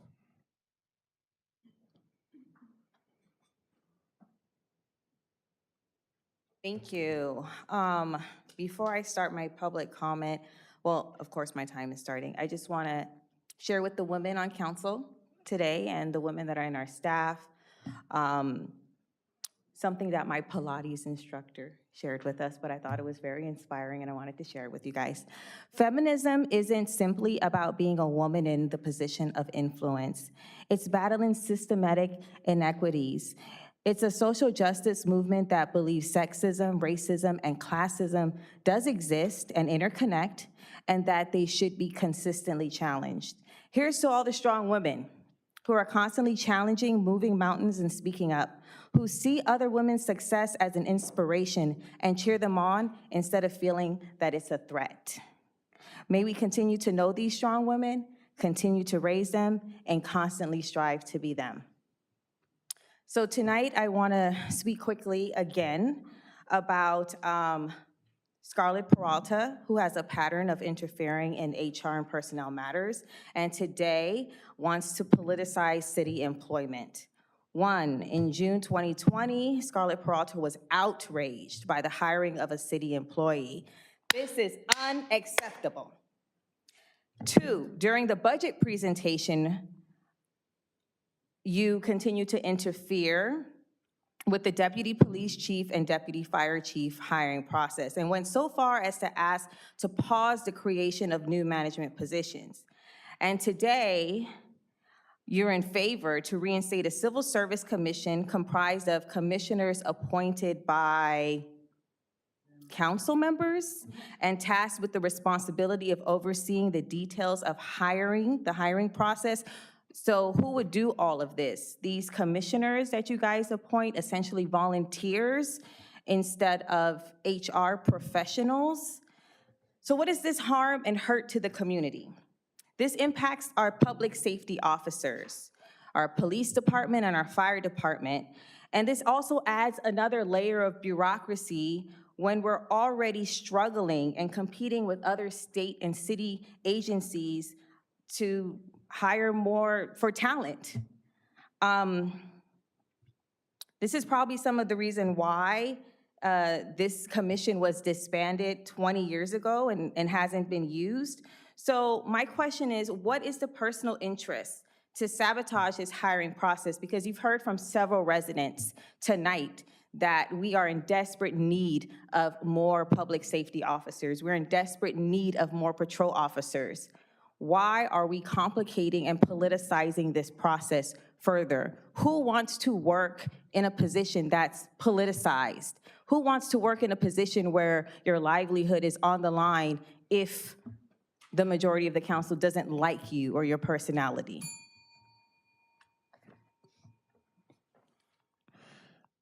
Mayor, that does conclude all the speaker cards.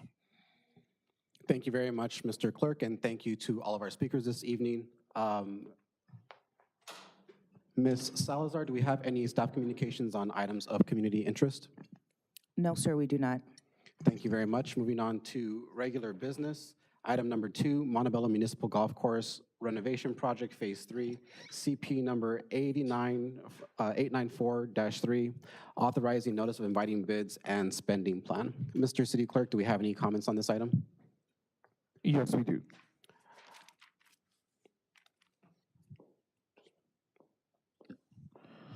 This will be Speaker Margot Iser for agenda item number 2.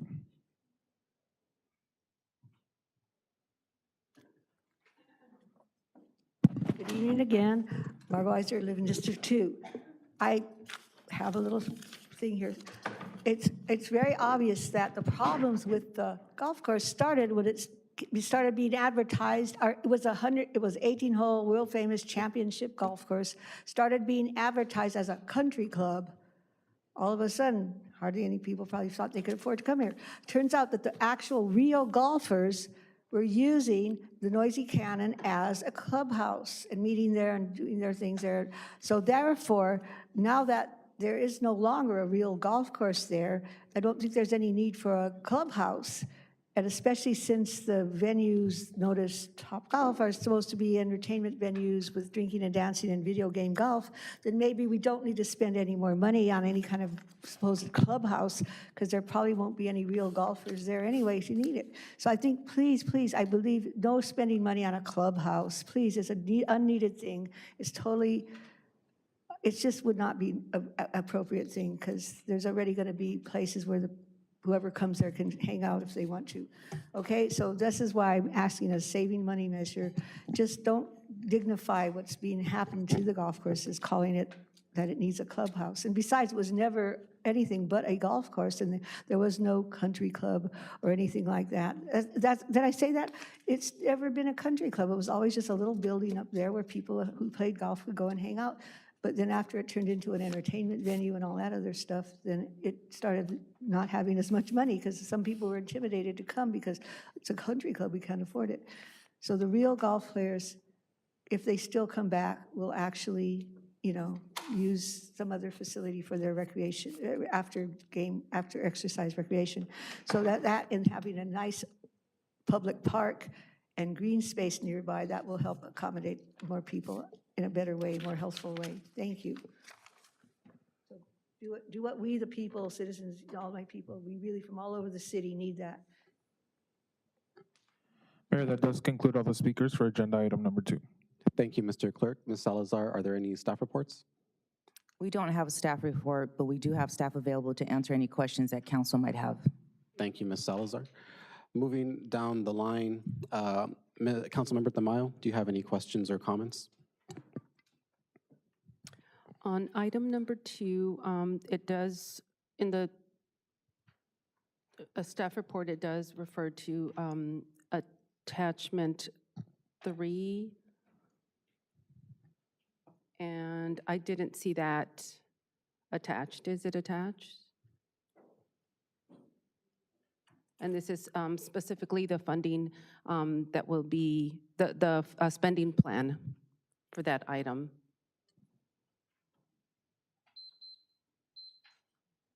Yes, ma'am, it's on page 14 of my PDF version. It would be looks like A14 of page 239.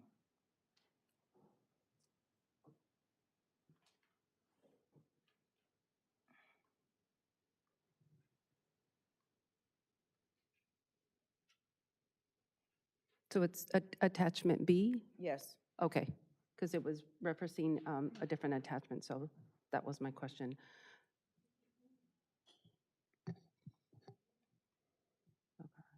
Are there any more questions or comments, Ms. Tamayo? No, I'm going to review this. Mayor Pro Tem Peralta? So to clarify, tonight, council has to give direction in regards to whether we want a permanent clubhouse or a temporary clubhouse? Is that correct? Yes, that's correct, Mayor Pro Tem. Okay, so first off, just to touch on that note, I would like to share my support for a permanent clubhouse, which will complement new developments and generate additional revenue for the city. Again, you know, having to develop something that would be temporary later to tear it down and build something permanent, I think is just not the smartest way to use our funds. And so seeing that this clubhouse will provide those amenities needed to complement the developments that are coming through Topgolf as well as the golf course, I think that having a permanent clubhouse will be a good investment for the city rather than just a temporary one. And I would also like to take this opportunity to stress the importance that council must also begin to address the remainder of the campus and really drive a vision of open space and free amenities for our community. I would like to thank Linda Strong as well as Margot, who have come up and really spoken about the importance of prioritizing open space and our parks. Currently, all developments and projects have a price tag to our residents. To enjoy Topgolf, you must pay. To enjoy a new golf course and the many amenities provided, you must pay. To enjoy our clubhouse, if approved, you must pay. We need to begin really addressing the needs and amenities that can be developed in the area that our community members can really use recreationally and enjoy without having to go out of pocket for fees. I think for the most part, our council has really just focused on development that will bring in extra revenue for the city, which is much needed and something that our state auditor said we needed to address with our golf course.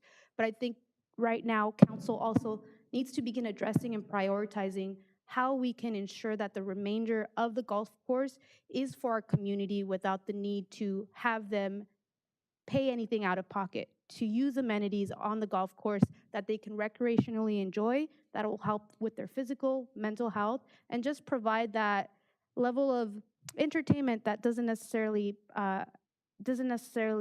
burden their wallets.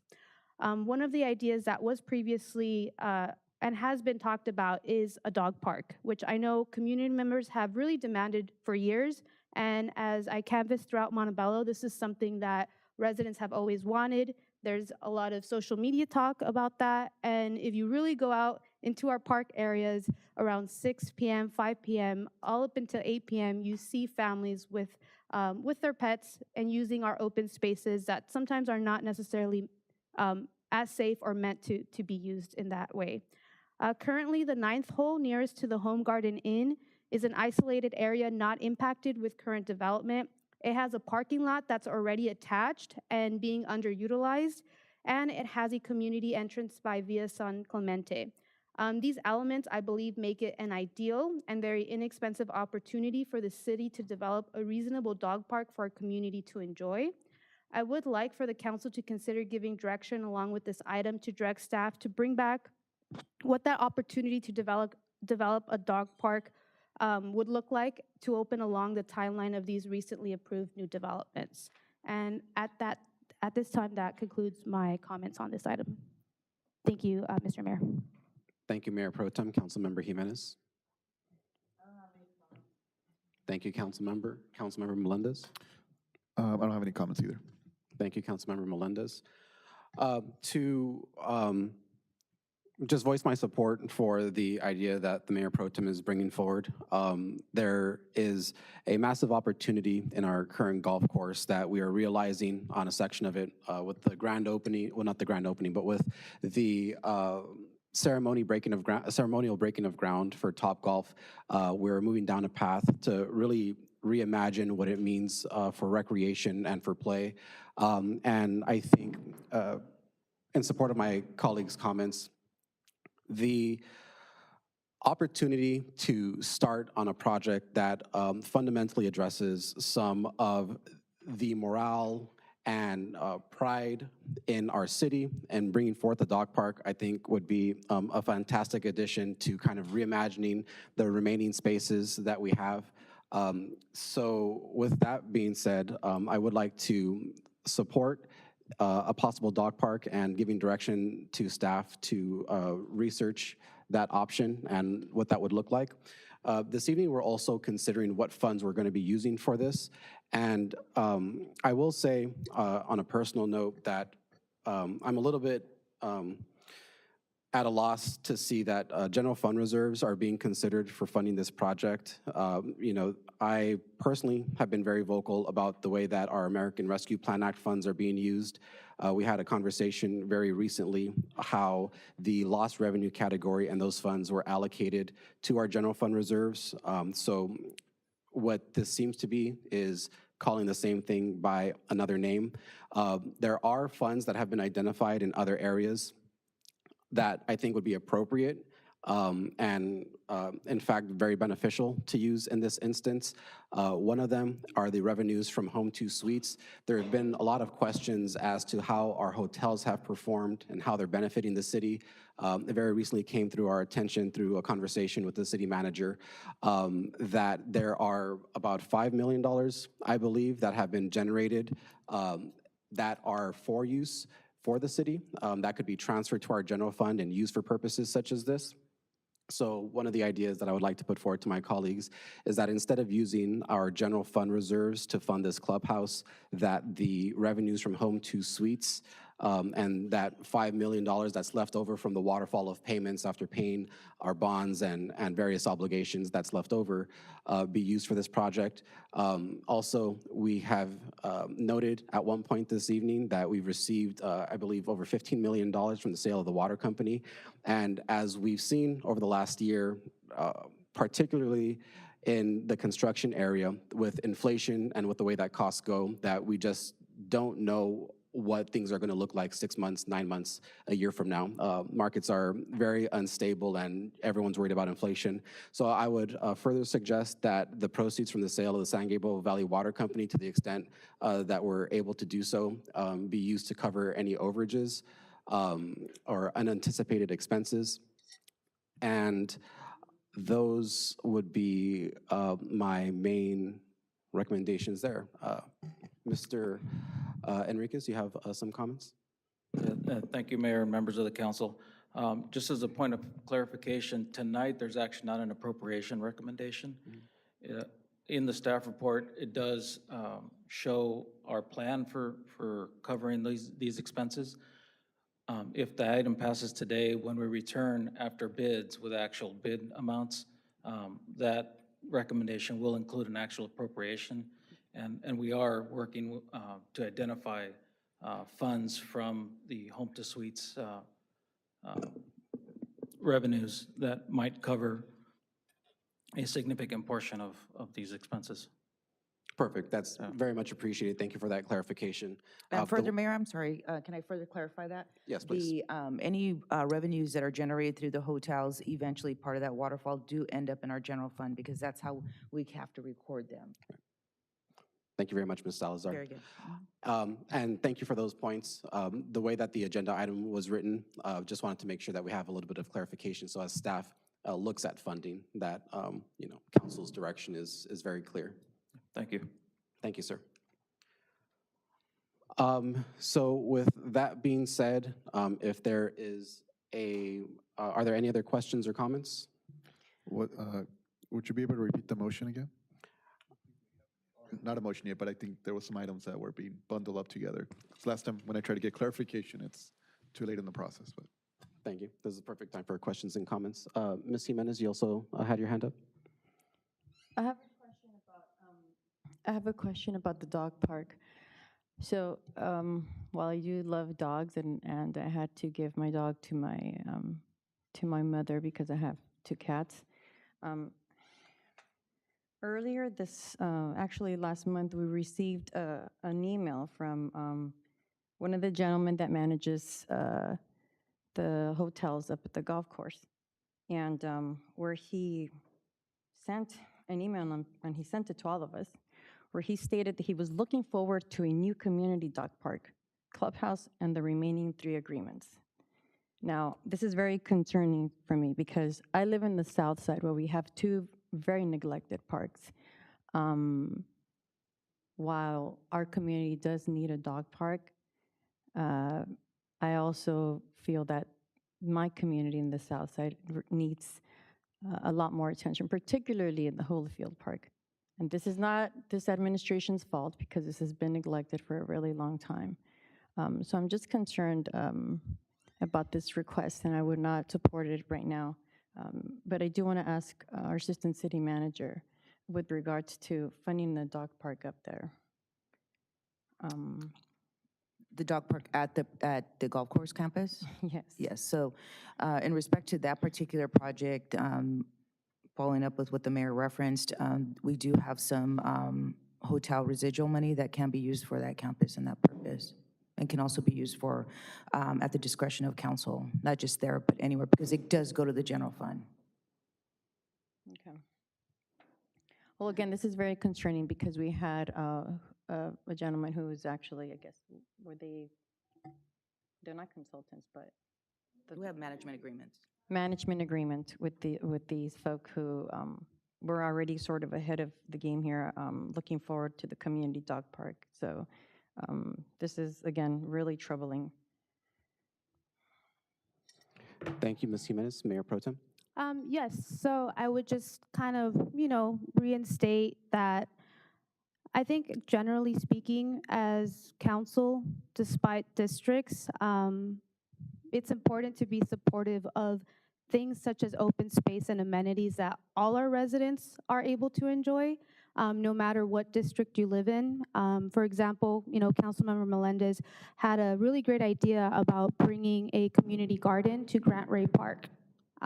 That's not in my district, that's not in your district either, but I think it was important to support that because the overall amenity is what's important to our community, right? Montebello is not miles away where one side will not be able to reach the community garden, or the other side will not be able to reach and enjoy an amenity like a dog park. And so again, it goes back to the importance of ensuring that if there are opportunities to provide that open space and those amenities, as seeing that right now there is space at the golf course that is not being used, that council really needs to prioritize now as open space rather than later down the line if other council comes along and wants to do other developments. We lose that opportunity of saving that space. And so that's why I think it's important that we make that decision and we set that direction and that vision now, and take advantage of the opportunities that we do have in regards to the funding and the space that's available to ensure that those amenities are there for our residents without having them pay a price. And so that concludes my comments. Thank you, Mr. Mayor. And Very quickly. That's it, yeah, sorry. Just to make a comment in response to my colleague here. It's kind of concerning to hear some of this rhetoric already starting about, who gets what in terms of districting. While we do want to represent our districts very strongly, at the same time, I think that we should be approaching with solutions, and instead of talking about the disparities in our community, really talk about how we are identifying funding to ensure opportunities for our community. So in terms of District 4, taking a look at our general fund, seeing those fund balances, which council hasn't been provided during our budget study sessions and during our budgeting process, lets us know what money is out there available to help our community. And Ms. Jimenez, I would be happy to work with you to identify what funding we can bring to District 5 in particular, in the same way that I hope that all of my colleagues would support the ways that I'm trying to really encourage growth and infrastructure improvements in District 4, which have been neglected, particularly during our last process as we went through our capital improvement projects, and seeing that $2 million in allocations were directly contributing toward one district. I think it's extremely important just to really reiterate this point that we focus on solutions, that we work together to identify funding. I'm very much looking forward to the strategic planning session, another special meeting where this council is working for our residents to really identify what our priorities are. Public safety, which is one of the things that we keep hearing over and over again. Infrastructure, which is one of the things that we keep hearing over and over again. And particularly open spaces, I think, are values that we all hold near and dear. So I look forward to positive contributions and positive conversations and really bringing our community together and not being divisive in the way that we kind of point these things out. With that being said, I will entertain a motion, and if that motion can be clearly stated for our clerk. Yes, if I can ask our city attorney how best to introduce a motion that captures kind of the elements that I had introduced. Yes, Mr. Mayor, members of the council. On the agenda tonight is the direction for selection of either the permanent clubhouse and or the temporary clubhouse. I think a motion, at least initially, will start with that analysis and direction, and we'll kind of walk through the steps then. Mr. Mayor, it'd be appropriate to have a motion whether the council is desiring a permanent clubhouse or a temporary clubhouse. So I'd like to motion for a permanent clubhouse. Is there a second? I second. We have a motion by the Mayor Pro Tem and a second by Councilmember Tamayo. Mr. City Clerk, if you can please call roll. Councilmember Tamayo? Aye. Mayor Pro Tem Peralta? Aye. Councilmember Jimenez? Aye. Councilmember Melendez? Aye. Mayor Torres? Aye. That motion carries. The second issue is the evaluation of the project budget and spending plan that's set forth in attachment B. There has been some comment about reviewing that spending plan and evaluating other possible alternatives for funding sources. As Mr. Enriquez indicated tonight, however, there is no allocation or expenditure of funds tonight, but just that that I think you don't have to make, there's not a motion required, Mr. Mayor, to just have staff evaluate the project costs and the budget expenditures at that appropriate time and with the comments of the council in mind. Just for the clarity of the record, I would appreciate a vote just to, for any review in the future, it's very clear. So then it'd be appropriate to entertain a motion to accept the current budget recommendation, however, to direct staff to review and evaluate the comments made by the City Council to avoid using general funds and explore the use of hotel revenues and other resources. I would slightly amend that to say receive the recommendation as opposed to accept the recommendation. Okay, that's fine. So, a motion? Yeah. A motion by the Mayor Pro Tem. Is there a second? I second that. A second by Ms. Tamayo. Mr. City Clerk, please call roll. Councilmember Tamayo? Aye. Mayor Pro Tem Peralta? Aye. Councilmember Jimenez? Aye. Councilmember Melendez? Aye. Mayor Torres? Aye. That motion carries. Then the third discussion, which would fall under take such additional related action that may be desirable, there was conversation about reviewing and evaluating a dog park. Again, it's not on your agenda for approval tonight, but if the council wishes to entertain a motion to provide that directions to city staff, that would seem to be appropriate at this time. Okay, I motion for direction. A motion by the Mayor Pro Tem. Is there a second? I second. A second by Councilmember Tamayo. Mr. City Clerk. Councilmember Tamayo, Aye. Mayor Pro Tem Peralta, Aye. Councilmember Jimenez, Councilmember Melendez, Aye. Mayor Torres. Aye. And the motion passes 4 ayes and 1 nay. Moving on to item number 3, Mr. City Clerk, do we have public comments on this item? Yes, we do, Mayor. And before we begin, we do have one speaker card that was turned in after the deadline. Would you like us to include that or just put it into the record? If you can just please put that into the record. Understood. Ms. Salazar, is there a staff report on the item? We do not have a staff report. Thank you, Ms. Salazar.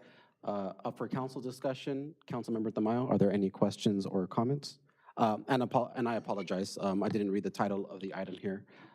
This is item number 3, introduction and first reading of ordinance number 2463, amending sections 2.30.010 and 2.30.130 of the Montebello Municipal Code to reinstate the Civil Service Commission and chapter 2.44 of the Montebello Municipal Code to reinstate the Traffic and Safety Commission. Mayor, I apologize. We do have speaker cards. There was just one speaker card that was turned in after the deadline, but we do have several speaker cards for agenda item 3. Okay, we'll honor the speaker cards that were turned in by the deadline. Okay. Would you like me to proceed calling up the speakers? Yes, please. First speaker for agenda item number 3 is Nick Razo, followed by Paul Espinosa.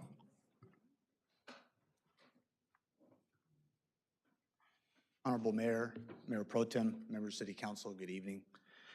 This evening, I would like to address agenda item number 3, specifically the reinstatement of the Civil Service Commission to its full form as previously established, and the conflicts and the crippling effect this may have on the city's day-to-day operation and ability to provide basic city services to its residents.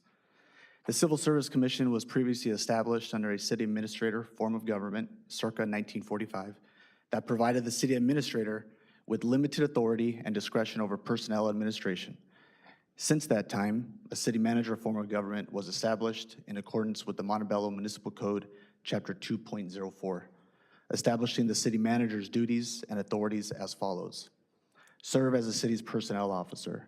In exercising this authority, neither the city council nor any of its members shall direct or request the appointment of any person or the promotion, demotion, discipline, or removal of any department director or employee in the administrative services of the city, including all classified employees such as safety personnel within fire and police. In addressing personnel matters of the city council and its members shall inquire or seek information solely through the city manager or their designee, and neither the city council nor any of its members shall give orders to any subordinates of the city manager, either publicly or privately. Reinstating the Civil Service Commission to its full form conflicts with Chapter 2.04 of the Municipal Code, but also affirms that the city manager is empowered as the city's personnel officer to perform all actions required to administer the city's civil service system in accordance with the city's legal analysis dated March 2017. This analysis demonstrated that the due process requirements, particularly in employment-related matters, for classified employees, which is approximately 80% of the city's workforce, are better served by the personnel officer administering the city's civil service system, and the commission acting independently with the power to hear appeals and challenges to the personnel officer's determinations. It is important to note that expanding the type of personnel matters to be heard for appeal will add considerable time to the current 2 to 3 year timeline. Furthermore, the removal of the following subsections. 1, any proceeding before this commission shall be a de novo hearing. And 2, the employee may appear through an attorney or other qualified person at the level of commission appeal. This weakens the due process requirements and negatively impacts the commission's ability to be fair and impartial, which may have a significant and adverse impact against the appealing employee. One of the biggest challenges facing municipalities across the country is recruiting and retaining quality public safety personnel. By involving the commission in personnel administrative matters, such as recruitments, will cause significant delays to the city's ability to recruit and onboard crucial staff. I have about 5 lines left, if it's okay to proceed. If you can wrap up your comments, yeah. Lastly, HR personnel recently surveyed 11 cities regarding their recruitment practices. 10 of the cities use a hiring practice that is consistent with the city of Montebello. I respectfully request that the city council not consider this item, as it will be detrimental to the delivery of city services and have permanent negative impacts on the community. Thank you. And Mr. Razo, if you can just please clarify in what capacity you're speaking? As the Director of HR. As the Director of HR. So this is not a staff report, but this is a general comment? This is a comment regarding the item. Yes, Mayor. Okay, thank you. Yeah. Next speaker is Paul Espinosa, followed by Fernando Pelaez. Good evening, Mr. Mayor. Good evening, Mayor Pro Tem and City Council members. Thank you for hearing me. So I will speak as 29-year law enforcement officer, many years as a command officer. And I wanted to speak on this particular item. And I don't speak often, and I do try to stay in my particular lane. But this has come our way, and when something affects public safety, that's where I need to jump in, right? Whether it be for the officers or the community. And overall, that's what we're here for, right? We're here for the community.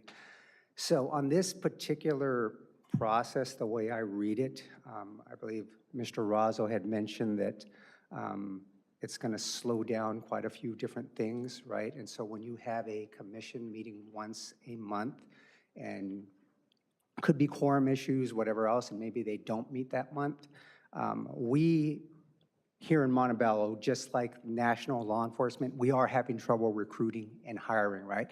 That's a national problem. I think that's out there. I think that's known. I will say we haven't fired anybody in several years, so that's, you know, just to correct the record on that particular item.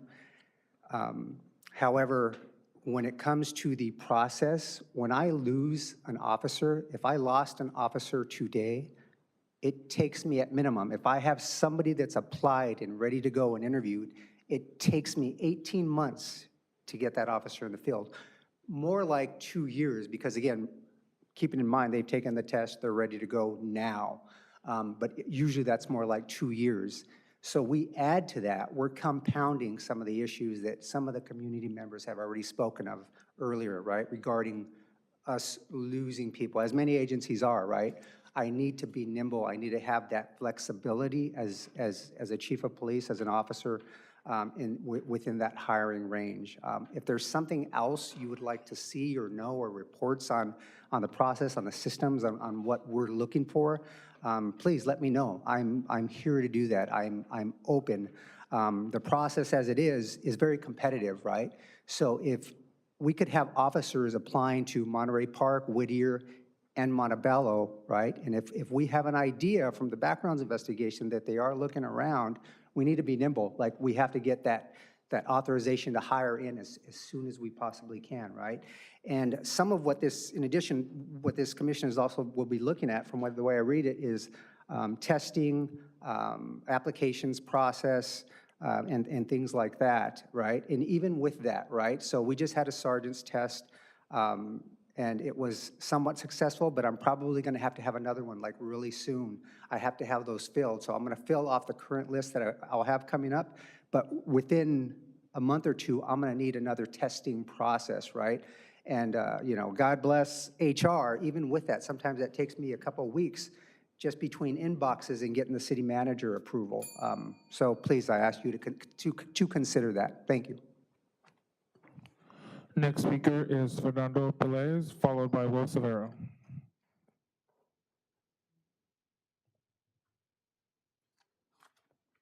Good evening, Mayor, Mayor Pro Tem. I'm speaking in the capacity of your fire chief. First and foremost, my #1 priority has always been to protect and safeguard the residents of this community. by providing fire protection and paramedic services. The proposed Civil Service Commission will create not only an additional layer, but it would also delay the recruitment process, and it could affect our delivery model and response times. Firefighting is a tough job, both physically, mentally, causing a risk for burnout and increase in injuries, which in turn affects staffing and staff morale. The training academy is approximately 6 weeks. Training for new recruits will be impacted by delays and or even cancellations, slowing the department's ability to deploy firefighter paramedics in providing emergency services. In addition, the hiring process will be delayed and recruitment will be hindered by adding additional layers to the approval process, drastically reducing the number of firefighters with the qualifications to be hired and trained in a timely manner. Currently, the fire service is experiencing a recruitment and staffing crisis like I've never seen in my 38-year career. Not only here in Montebello, it's a state, it's a national, it's a regional, it's an LA County problem. We are one of many competing with large and small departments. If the process in hiring is delayed, we are at risk of losing the candidate to another organization, which is very concerning to me. To increase our ability to recruit and hire, we have implemented various avenues. We're very out of the box thinking here. We decided to recruit entry-level firefighter paramedics laterals. We have firefighter single function EMTs. We have firefighter entry-level, and we have laterals, all in one recruitment. One important concept of this process was to encourage local youth to apply and get hired from our auxiliary program. The city has committed to adding more housing, more construction, and businesses. This will increase the number of residents living and visiting the city, where we are currently, at approximately 9,600 calls for service this past year. There are more additional challenges and demands placed on our first responders than ever before. My experience with the Civil Service Commission, and I've had experience, has been delays in recruitments, promotions, and standardizations of fire service and new positions. I am concerned with the crisis that we are facing. As your subject matter expert, I do believe that what might appear as a solution is actually a hindrance to recruit and can impact our ability to have a department that is diverse and inclusive. As your fire chief, I seek to ensure that our recruitment is done in a timely manner. And it's a critical process to ensure our delivery model is not impacted. Engage, recruit, and hiring falls under the umbrella of crisis. Time is of the essence, and we don't have that luxury of time. Thank you very much for listening. Next speaker is Will Savera, followed by Alexandra Briseño. Good evening. Really interesting to hear the staff speak tonight. You know, I got to hear a resident say that the Civil Service Commission was pretty much gone quite for some time, but it was actually here in 2018. And if we need to, I believe there's a former mayor in the back that can justify, because the current fire chief was actually pretty much given the position because of the council, and so was Brad Keller, which a lot of people did like as well. So to say that the position to have a Civil Service Commission is going to infringe, I think that some of the people that have been in the positions that people do like and respect was part of the old institution of how we were doing business. And I believe Pasadena, Long Beach, and I believe LAPD, Mr. Espinosa, has a form of Civil Service Commission, some form of it. So they also have a Bill of Rights, the Police Bill of Rights and the Fire Bill of Rights, where I could understand Mr. Razzo's reluctancy to be able to give this power up, because he's named in about 3 lawsuits for wrongful termination because the Civil Service Commission was not here and they are able to appeal it. Now, according to my understanding, and Mr. Glassman, if he would actually be able to answer, because previous mayors did, like Hajinian, Delgado, Romero, Cortez, they would actually have staff give answers to the residents, and they would actually pause the time for this.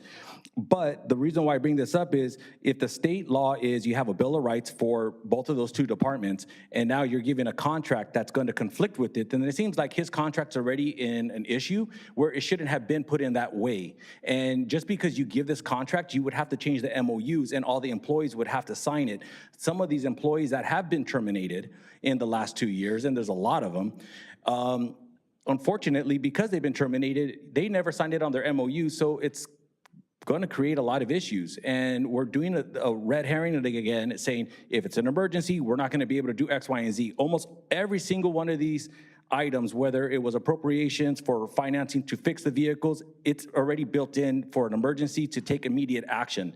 You know, the old civil service was mainly to review if somebody's going to get fired and you didn't follow a proper protocol, so this way you could avoid certain lawsuits, which we're dealing with now, multiple of them.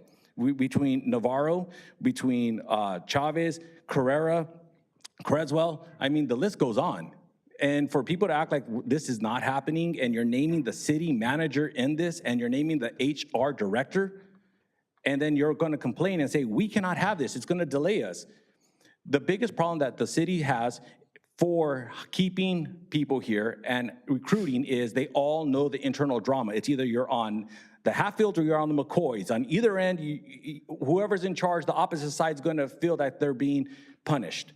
We need to actually just go back to the old way of it was, and thank you. Our final speaker is Alexandra Viceno.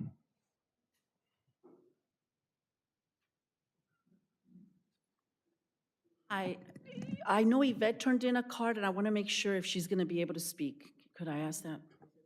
No, that was the speaker card that was turned in after the deadline. Okay, I'll. But during his minutes, he actually said that they could turn it in because it wasn't recognized. So he actually gave a time. Please, Mr. Cervera, I appreciate it, but please don't speak from the audience. In fairness to the speakers and just in keeping with the rules that we've established, if it was turned in after the time, unfortunately, we can't hear that comment. But Ms. Braceno, you were going to continue? I'll give her my time, if that's okay. Yes. Okay. Good evening, Mayor Torres, Mayor Pro Tem Peralta, and City Council. As always, I speak in my personal capacity as a resident, constituent, and under my First Amendment right. Tonight, I'm here to speak in support of Council Agenda Item Number 3, Ordinance 2463, that will reinstate the Civil Service and Traffic Safety Commissions, which were disbanded on November 18, 2020. I feel it's important to change the Personnel Advisory Commission back into a full Civil Service Commission in accordance with the existing Montebello Municipal Code 2.60.060. In light of numerous lawsuits, just as you were told, this last speaker, for wrongful termination and various adverse actions that have been filed since its disbandment in November 2020. The Civil Service Commission will benefit our city and residents in the following ways. It allows the appointed commissioners made up of Montebello residents to hear appeals submitted by employees relative to any disciplinary action, dismissal, demotion, or alleged violation of the civil service rules, and to certify its findings and recommendations. A Civil Service Commission will oversee for a merit-based process in hiring city employees. In addition to the city publishing or posting notices of tests for positions in the classified service, it will ensure applications received meet the minimum qualifications, conduct and grade the testing process for positions, and require a certified eligibility list of all persons eligible for appointment in the appropriate position in the classified service. The Civil Service Commission, and the request of City Council, may hold hearings and make recommendations on any matter personnel administration within the Civil Service Commission limit of authority. A Civil Service Commission will keep the City Council informed on all matters and problems concerning personnel administration. Once again, the institution of a Civil Service Commission will ensure that employees are hired based upon their own merit and ability and prevent cronyism and the good old boy regime. It will also allow employees a fair and impartial panel to address issues or appeals of adverse action and to ensure a fair and equitable enforcement of civil service rules. Thank you. Mayor, that does conclude all the speakers for agenda item number 3. And Mayor, I'd like the opportunity to speak on this item as well. Ms. Salazar, please. Thank you. Good evening, Mayor and members of the City Council. We are urging the Mayor and City Council to reconsider item number 3. At a time when all government agencies, including the City of Montebello, are struggling with recruiting and hiring staff, this action will devastate the ability to meet the growing demands confronting Montebello. We are adding more housing density, more business opportunities, investing in the bustling downtown, and developing and enhancing the Montebello Golf Course campus, among other future projects. We need more boots on the ground, more police and fire to meet our impending growth. This action demonstrates a synchronized plan to continue to infuse City Council's majority ideals in the city manager form of government and cause dissension. This action is a direct interference in our ability to do our job. This action continues to synchronize the plan to reinstate the past ideals that led the city down a spiraling financial and operational dysfunction. Today, we're asking that the City Council reconsider this item.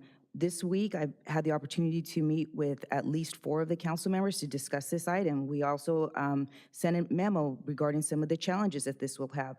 We understand that the appeal hearing is an additional layer, but just keep in mind that right now, every member, that's 80% of our staff, are part of this group here, have an informal process, have a formal process, have an administrative process, and then adding this layer. Right now, the average, we have 6 people in the queue. It's taking 2 years just to get to the 6 that are there now. So I plead with you that this process will further delay. Any actions that are already taken right now, this incorporation of this will not stop the process, and I want to make that very clear. The proposed action tonight is to inhibit progress both internally and externally. This action will impact all current and future positions from police, fire, code enforcement, MCAP staff, building inspectors, parking control, bus operators, mechanics, to name a few. The updating of the municipal code over time was done to provide more transparency in the process, avoid political cronyism, to streamline the discipline and appeal process to meet the demands of the community. This action will create a rift between non-classified and classified staff. We are grappling, and I mean grappling, and it's dire, with attracting and retaining qualified staff in this global labor shortage as it relates to police and fire, and that includes dispatchers. This action will put a nail in the coffin for police, fire, and transit recruitment progress. We have received and applied for grants that provide funding for staff augmentation, and we will not be able to meet the aggressive timelines to hire. The City Council has been very supportive of employees, including approving comprehensive MOUs, paid holidays, salary adjustments that are reflective of the market, and we appreciate that. This action does not stop the process. It delays the process for one segment of our employee base. We should be working together to progress the city forward. When we work collaboratively, great things happen for Montebello. The general plan update, MCAP, Topgolf, new housing opportunities, enhanced community events, etc. As the Assistant City Manager representing the 500+ employees, I implore you to reconsider this action. Work collaboratively with the staff to provide direct service delivery to the community. The item that is just as important is the Traffic Commission. I don't want to leave that out. This code does not define the responsibilities of the commission. For example, right now, a lot of the items that can be done that you're asking to be put back into that commission can be done by our staff. That includes blue curb, red curb, speed humps, etc. Bringing back that particular commission will add more layers, more expense, and I hope that the City Council is looking at the fiscal impact that this action will take. So I appreciate you taking the time and effort to accept our comments on this item. Thank you. Thank you, Ms. Salazar. Up for council discussion, Ms. DeMaio.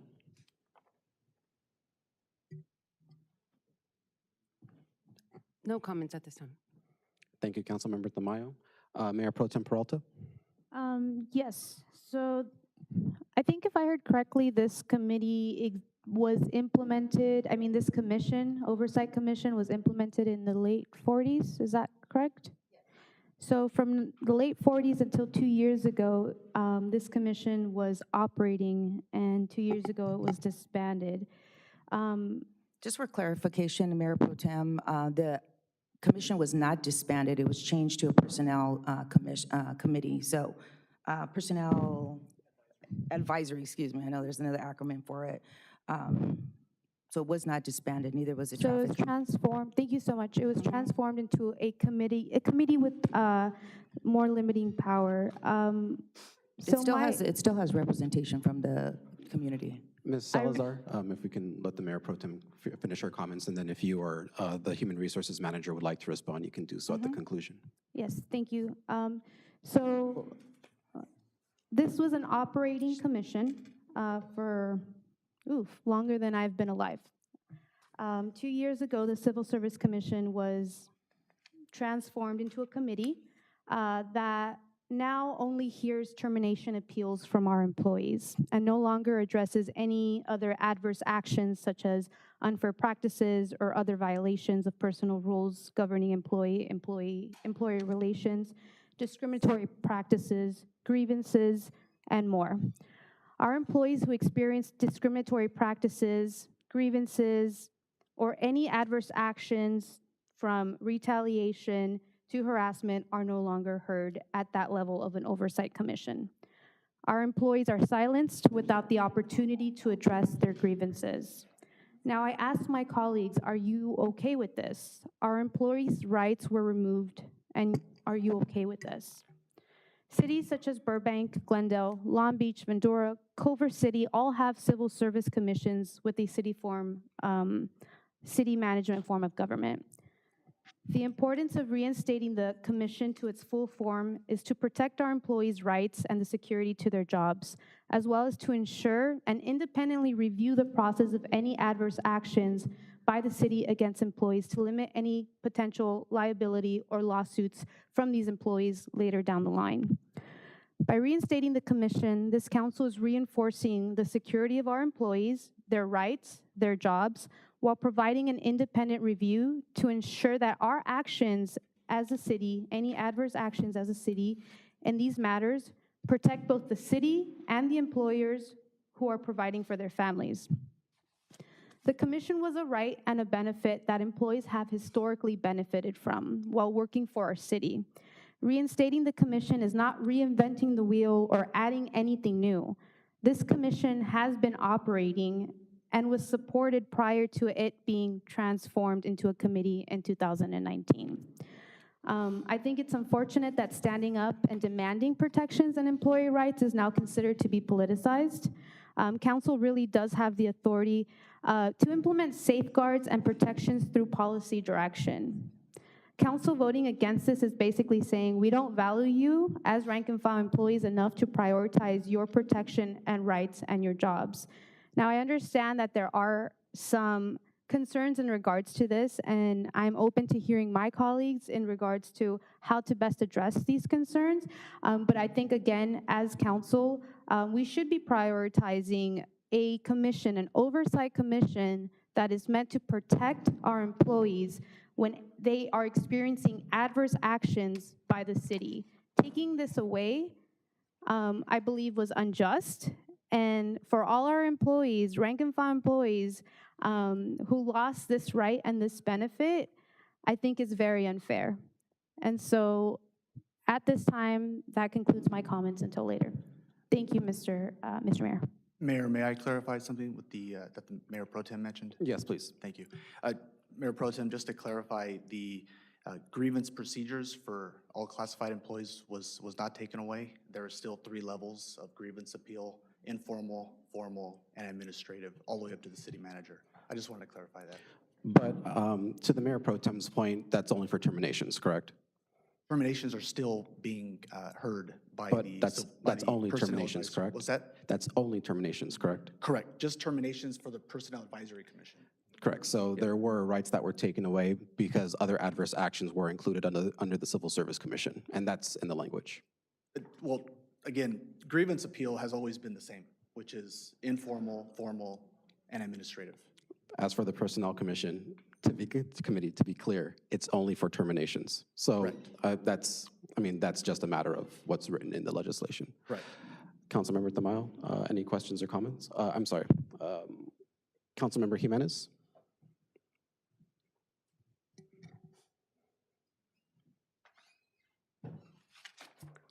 I think we have an excellent HR team and a risk management team, which is why we've been able to do some cleaning up around the city. I think it's very hypocritical of you, Ms. Peralta, to talk about employees' rights when we had, again, employees come forward last year. Yes, there were 17, but we went down to 14, which is actually the number of employees that filed these accusations of harassment against Mr. Torres. It doesn't seem like you were too concerned about their rights back then, and it doesn't seem like you're concerned about them right now. And I see you with your talking point, and it's unfortunate that, again, you can't just speak on behalf of the employees and the real concern for the employees and their well-being out of the goodness of your heart and just out of your heart. We have an amazing staff.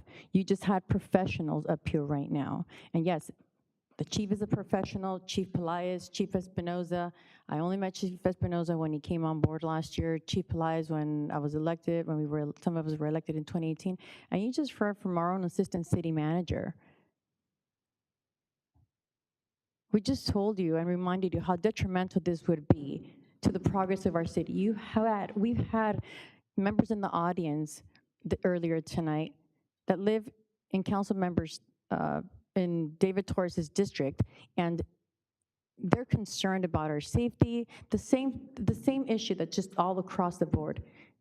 Now, by you moving forward with this, you just heard it from all of them, how detrimental this would be. You just stated, this is older than you've been around. So your experience, Ms. Peralta, that's how old your experience is. Unfortunately, I understand because when Ms. Salazar sent over this information, I did have some questions for her. And I believe there is a legal opinion, if I may, that Mr. City Attorney Arnold, I'm not sure if it was in 2018 that there's a legal opinion somewhere, correct, Arlene? Yes. Or where he gives his opinion on this. Is there any way we can pull that up? I'm Or happy maybe to he can address share, that or maybe issue, Mr. he Mayor. can share it. Yeah, I mean, we have the city attorney here. It's kind of strange to talk about him like he's not in the room. Be nice to be asked. Thank you. Mr. Mayor, members of the council, there are two independent and significant issues that I think are being addressed tonight. One is the process of appeals and disciplinary matters. And I should note that the request to our office was to bring back the language that was in existence prior to the action of the City Council in 2020. That's exactly what we did. We didn't re-edit it. We didn't take any action other than bring back what was there previously. And it's also important to note that of the Municipal Code, Section 2.60, and all of those sections are still on the books.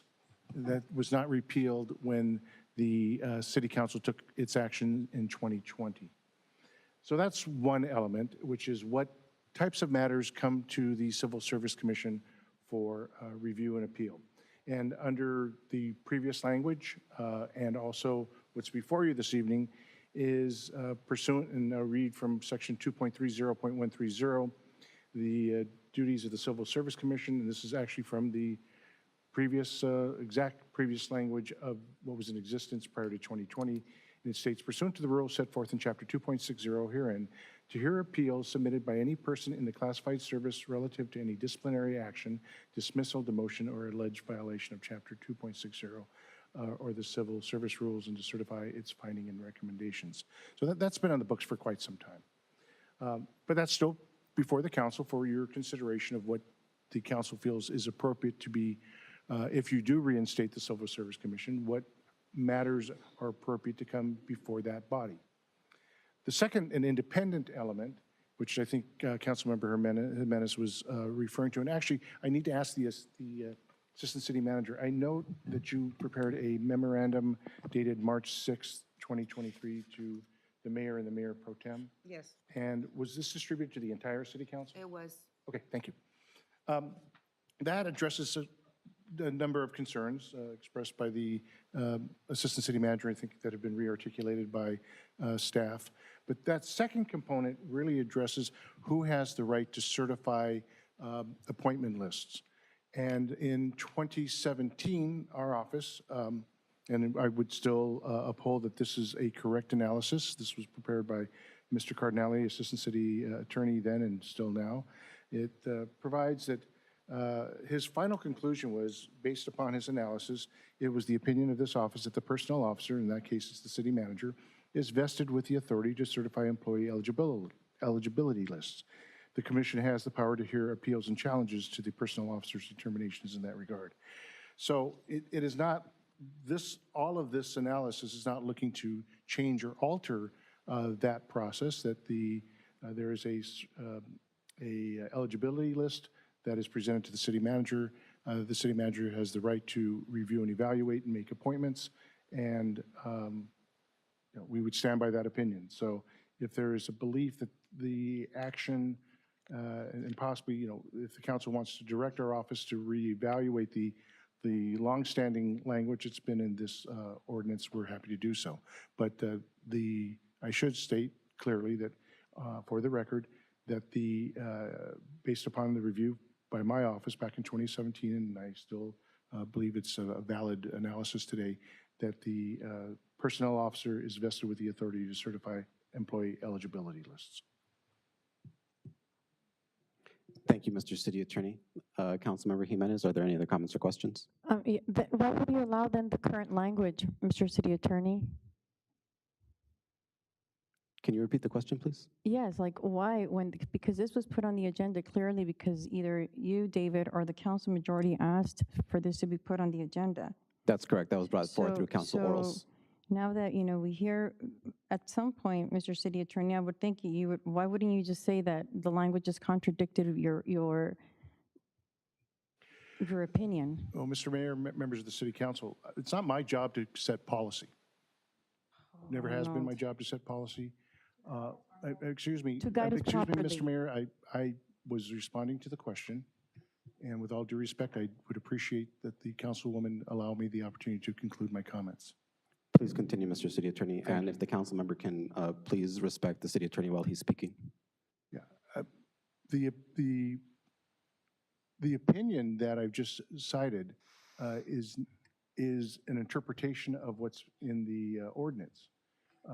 It's clearly in the language of the ordinance, and so I'm a bit troubled by the perspective that it's my responsibility to set policy, number one, and number two, to interfere with council direction. Thank you, Mr. City Attorney. Ms. Jimenez, any other questions or comments? No. Councilmember Melendez? Thank you. So first, I'd like to say that I have no issues with the traffic commission being reinstated. In regards to civil service, I have major concerns. I think we've heard from our staff, we've heard from our directors. This does pose a challenge. There's definitely a lot of concerns in regards to this. What we are dealing with some workforce challenges. I do believe that moving forward today with this item will put our public safety in jeopardy. We will have, it will stall the process. And, this is something that when our directors, when our staff gives us advice, it becomes dangerous for our council to not follow that advice. We're hearing from the professionals in each respective field. And when we don't seek that advice and we want to come up with our own conclusions or our own process, then that puts us in a very dangerous situation. So again, we've had study sessions for other items. We can have that, or we can have a deeper discussion, but approving this item will put our public safety in jeopardy. So again, I'll urge the council not to move forward with this item. Thank you very much, Mr. Melendez. Okay, we're going to have to untangle some of the misconceptions that have been presented this evening. Please bear with me while I pull up the language of the ordinance.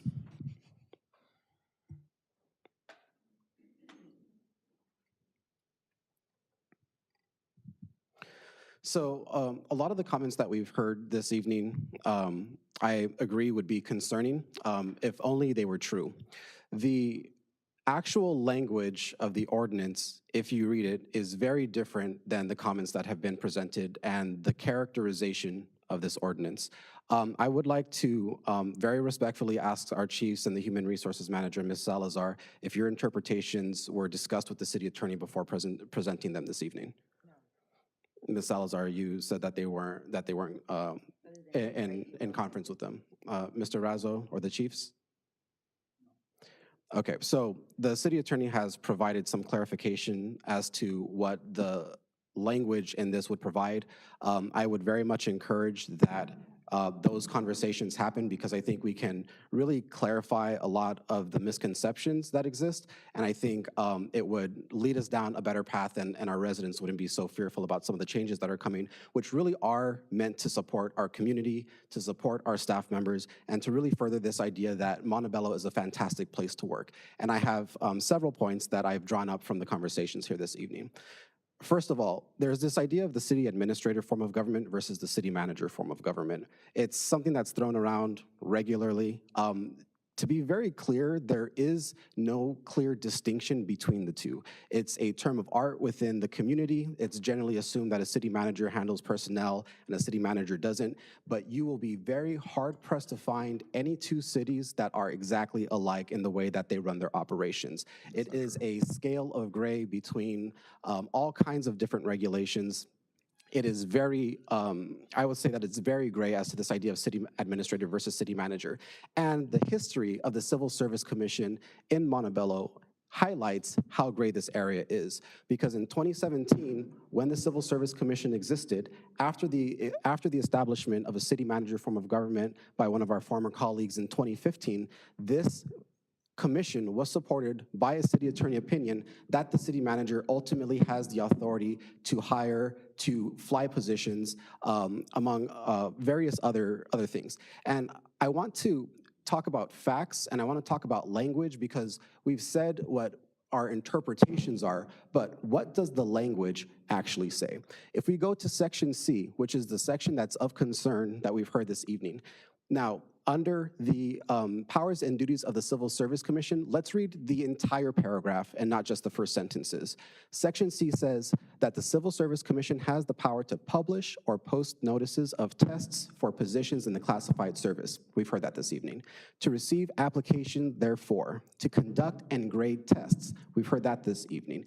To certify to the appointing authority a list of all persons eligible for appointment in the appropriate positions of the classified service. So far, this is very much in line with the comments that we've heard this evening, that the Civil Service Commission is the one that's given the authority to publish and post notices for positions in the classified service, to receive the applications, and to conduct and grade tests. But the following sentence is crucial in understanding what we're doing here. The commission shall cause the duties imposed upon it by this subsection to be performed by the personnel office for the commission. And I'll say that again. The commission shall cause the duties, not may, not might, shall cause the duties imposed upon it by this subsection to be performed by the personnel office for this commission. In the performance of such duties so delegated by the provisions of this subsection, the personnel officer shall be subject to the direction and control of the Civil Service Commission. Now, who is this personnel officer that we reference in here? If we go to the municipal code and to a section that was never amended, that when this commission was taken away, this language still existed, and that would be section 2.60, which was previously noted by the city attorney. The city manager shall be the personnel officer. With the approval of council, the personnel officer may delegate any of the powers and duties conferred upon him to any officer or employee. So what do we have here? The Civil Service Commission is ultimately tasked with hiring, with recruitment, with various tasks. That authority is delegated to the personnel officer, who is who? The city manager. And furthermore, the city manager can delegate that duty to someone such as the human resources manager. Now, let's go on and understand a couple other of these comments that were made this evening. It's been mentioned that there's going to be delays in posting, delays in recruitment and hiring due to these additional layers. The language that I just mentioned here, and as the ones that make policy and as the body that interprets policy, this is what is the intent of this language, and this is the ultimate idea behind this, is that the city manager retains the ability for posting, for recruitment, and for hiring. The Civil Service Commission acts as an oversight body, because I will say that there have been instances in the last couple of years where positions have been flown and hired before they've been even approved in the budget. And I've tried to talk about this, and my colleagues have just let it go by, but there are positions that have been hired that haven't been budgeted, and essentially in arrears, we have to go back and approve that these positions are appropriate and fit within our budget. Next is this idea that we're politicizing hires. By the language that I just read, there is no authority, the authority to hire is given to the city manager. What the Civil Service Commission does is oversee adverse actions, and I'm gonna talk in a minute about what this action does accomplish. And lastly is this idea that there are delays in hearing actions. And it's just very curious to me that we would talk about delays in hearing actions, because if we go to the city website, and if we go to the section where we can see what the Personnel Committee has done over the past couple years, the body has not been convened since August of 2021. So if there are delays, they've happened with the current system that we have and that we established in 2020 and 2021. Now, to speak about what this action does accomplish.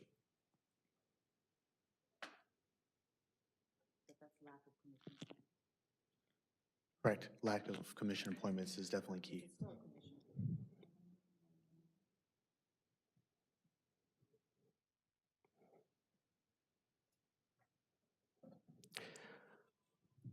I apologize as my PDF jumps around here.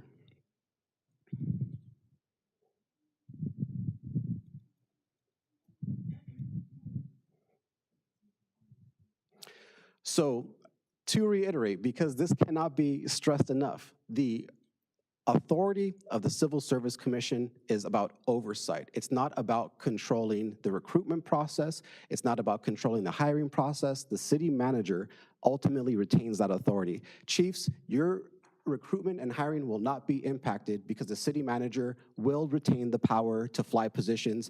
We don't have to wait until a committee is convened. We don't have to wait for a quorum to be established. The city manager, by this legislation, is granted the authority to do those actions of which you're concerned. And as the legislative body and as the policymaker, that is the intent of this legislation.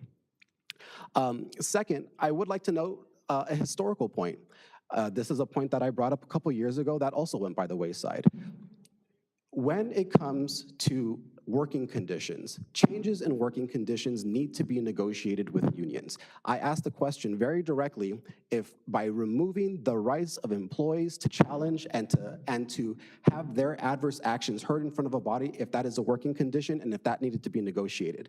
The opinion that I received was no, it is not a working condition and this does not have to be negotiated. It was taken away without the negotiations of the unions, as was represented to me when I asked that question.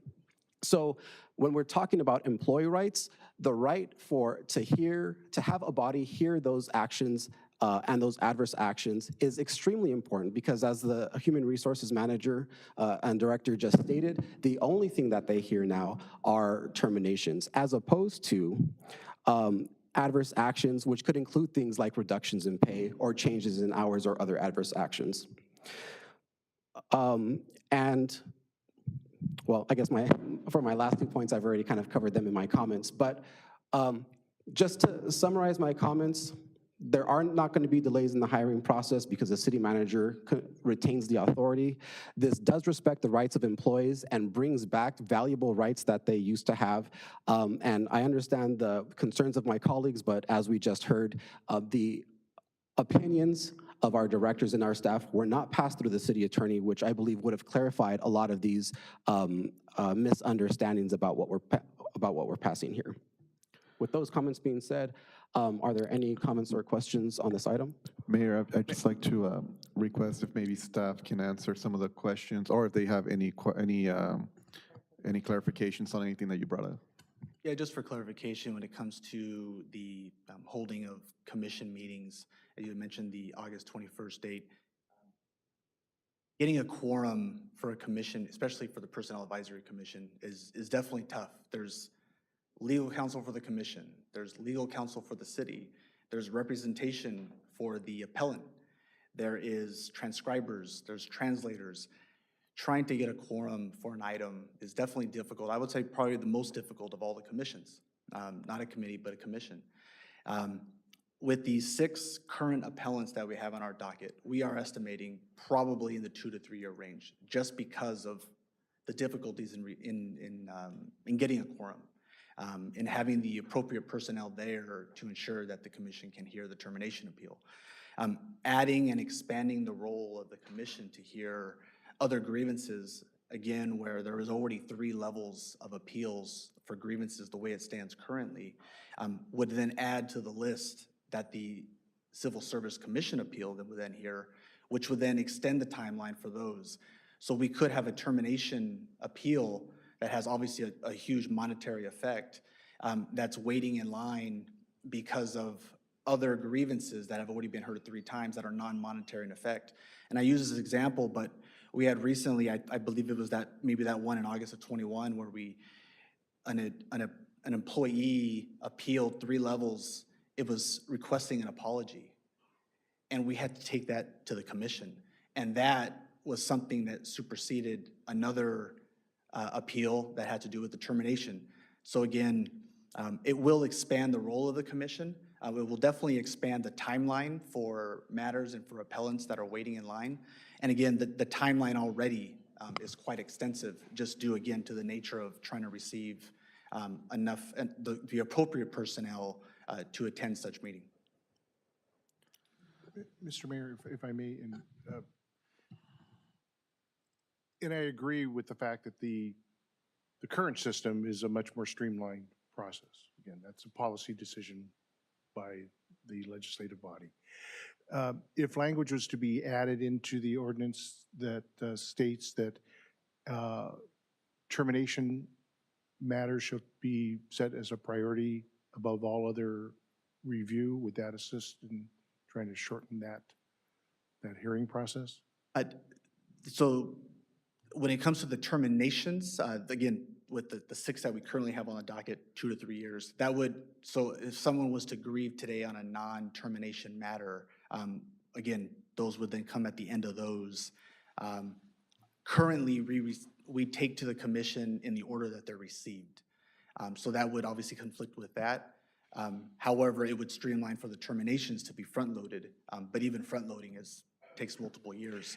You know, I understand the difficulty in getting the commission together. You know, Nicole and I worked over the years to try and move some of these matters along, and when we deal with the commission, you know, it can be challenging if they're not present in the chairs, and there's other moving parts to having a matter heard before the commission. So you know, from the lawyer standpoint, I hear what you're saying. But again, to the council, you know, if this is going to be moved forward, I think there is a need to look at the language that's here to make it clear to include the, to clarify. Again, this has been on the books for 4 years. I mean, Nicole and I have been working with this for ages.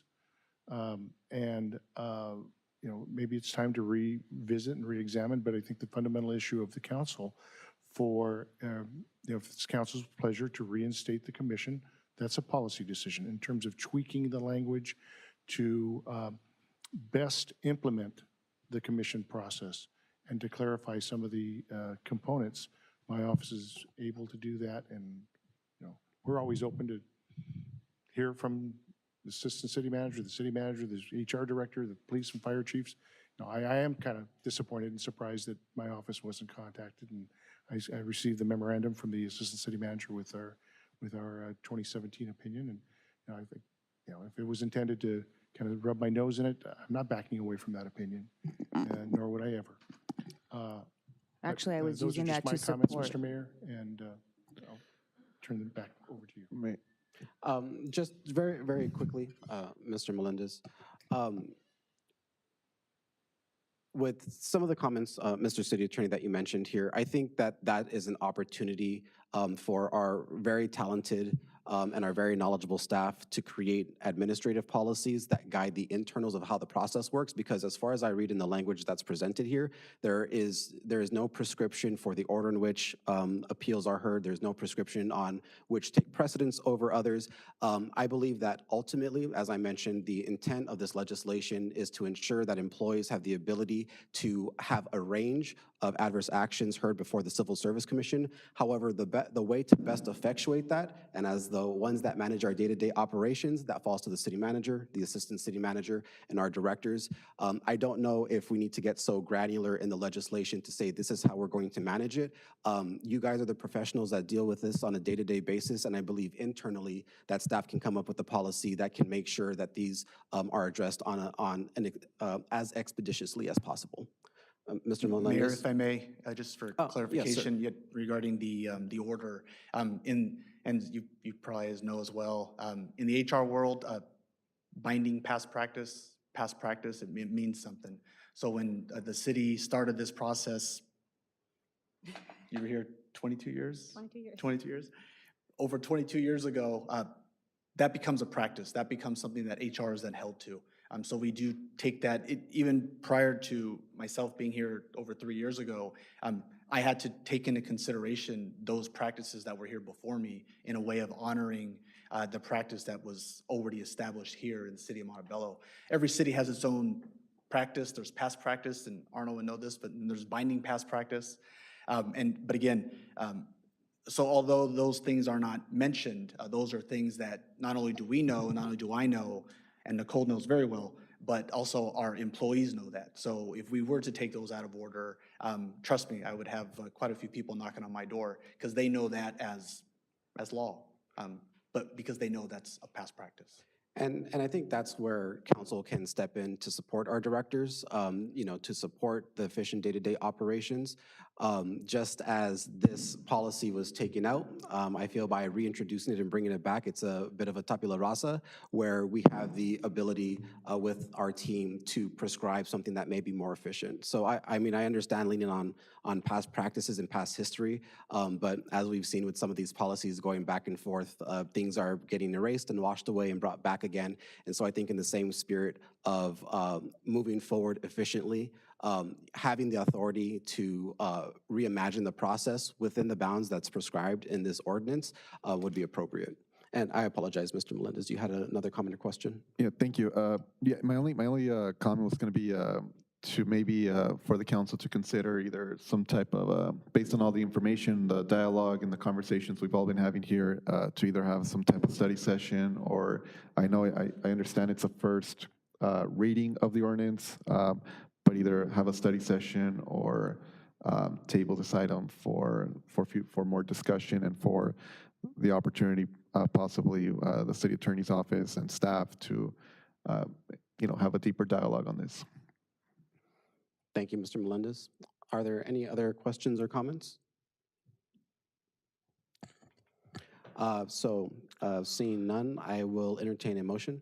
So I would like to make a motion of approving the, reinstating the, I think it's the Traffic and Safety Commission, and having a study session for the Civil Service Commission. There is a motion on the floor. Is there a second? I'll second that. I'd like to make a substitute motion. Mayor Pro Tem? I'd like to motion to approve both items. There is a motion to approve as a substitute motion. Is there a second? What was the substitute motion? The substitute motion is to essentially approve the items as written. It would be to introduce both items as opposed to just one. And I should note, it's not approval, I mean, the process of approving ordinances is first reading, second reading, and then 30 days. Correct. I will second the Mayor Pro Tem's motion. Mr. Clerk, if we can please call roll on the substitute motion to approve the first reading of the Civil Service Commission and Traffic Commission. Councilmember Tamayo? Aye. Mayor Pro Tem Peralta? Aye. Councilmember Jimenez? No. Councilmember Melendez? No.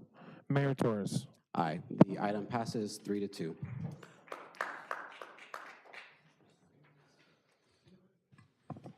Mr. City Attorney, moving on to the consent calendar. Yes, all matters listed under the consent calendar are considered to be routine. Any items a council member wishes to discuss, including any items a public speaker has submitted a speaker card, should be designated at this time. All other items may be approved in a single motion. Such approval will also waive the reading of any ordinance. And let me start with Mr. City Clerk. Do we have any requests from the public to speak on any consent items? We do not have any speaker cards. Thank you. Then, Mr. Mayor, I will poll the council. This is on items number 4 through 9. 4 through 9. Starting with Councilmember Tamayo. Do you have any items that we should discuss? None. Mayor Pro Tem Peralta? None. Councilmember Jimenez, None. Councilmember Melendez, None. and Mayor Torres. Items 5 and 7. 5 and 7. That would then it would be appropriate to entertain a motion to approve items 4, 6, 8, and 9. I motion to approve those items. If the audience can please keep their voices down. There is a motion to approve. Is there a second? I'll second. Thank you, Councilmember Melendez. A second by Councilmember Melendez. Mr. City Clerk? Councilmember Tamayo, Aye. Mayor Pro Tem Peralta, Aye. Councilmember Jimenez, Aye. Councilmember Melendez, Aye. Mayor Torres. Aye. That takes us to item number 5, which is the Montebello Municipal Golf Course Renovation Project, electrical switchgear purchase order, requested by the mayor. Thank you very much. So this is just a quick clarification on the monies that are being used and where they're coming from. The agenda item seems to, I don't know if it's a typo or what, but to kind of just parse this out, there's 2 amounts that I see here that I have a question about. One is $311,000, $311,343, and another amount that's $61,602. In both instances, they talk about using Measure M and Measure R, so I was just wondering if staff could kind of parse out what funds are being used for what amounts.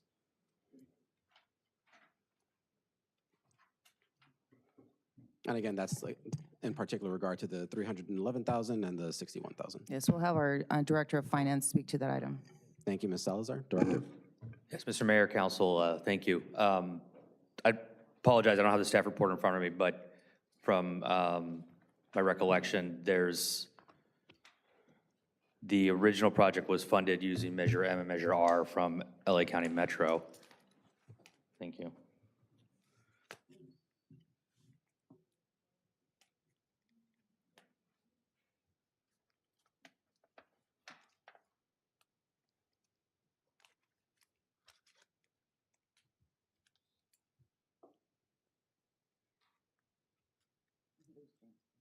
Yeah. Number 5.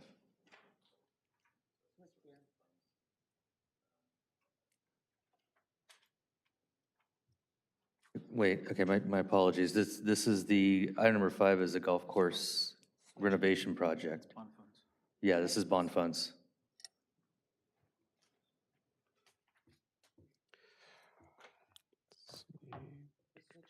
Yeah, this is the electrical switchgear for the golf course renovation project. That is bond funds. I apologize. And thank you for the clarification. My word numbering threw the numbers off. Mr. City Attorney, I had a question about item number 4, not item number 5. Then let's go back. I knew I saw M&R somewhere. There it is. Let's go back. Thank you, Michael. You're welcome. Well, I mean, I still have my question, but. On item 4, so let's do this. Let's have a reconsideration of the motion to approve consent agenda. That would include, as an amendment, to approve consent agenda numbers 5, 6, 8, and 9, and to momentarily repeal the approval of item number 4. So that would be the motion that would be appropriate for reconsideration. Thank you, Mr. City Attorney. Is there a motion? I motion. First by the Mayor Pro Tem. Is there a second? I'll second. Second by Councilmember Melendez. Mr. City Clerk. Councilmember Tamayo, Aye. Mayor Pro Tem Peralta, Aye. Councilmember Jimenez, Councilmember Melendez, Aye. Mayor Torres. Aye. And that then puts it back on the table for reconsideration. It's appropriate to entertain a motion now to approve consent items 5, 6, 8, and 9. Is there a motion? I'll A motion by make the motion. Councilmember Melendez and a second. second by Mayor Pro Tem Peralta. Mr. City Clerk. Councilmember Tamayo, Aye. Mayor Pro Tem Peralta, Aye. Councilmember Jimenez, Councilmember Melendez, Aye. Mayor Torres. Aye. And that is an aye from Councilmember Jimenez from exit stage right. So that passes 5-0. That then takes us to item 4, which has been pulled by the mayor, the HIRAP Streets Project fiscal year 2022-23. Notice of completion. Thank you, Mr. City Attorney.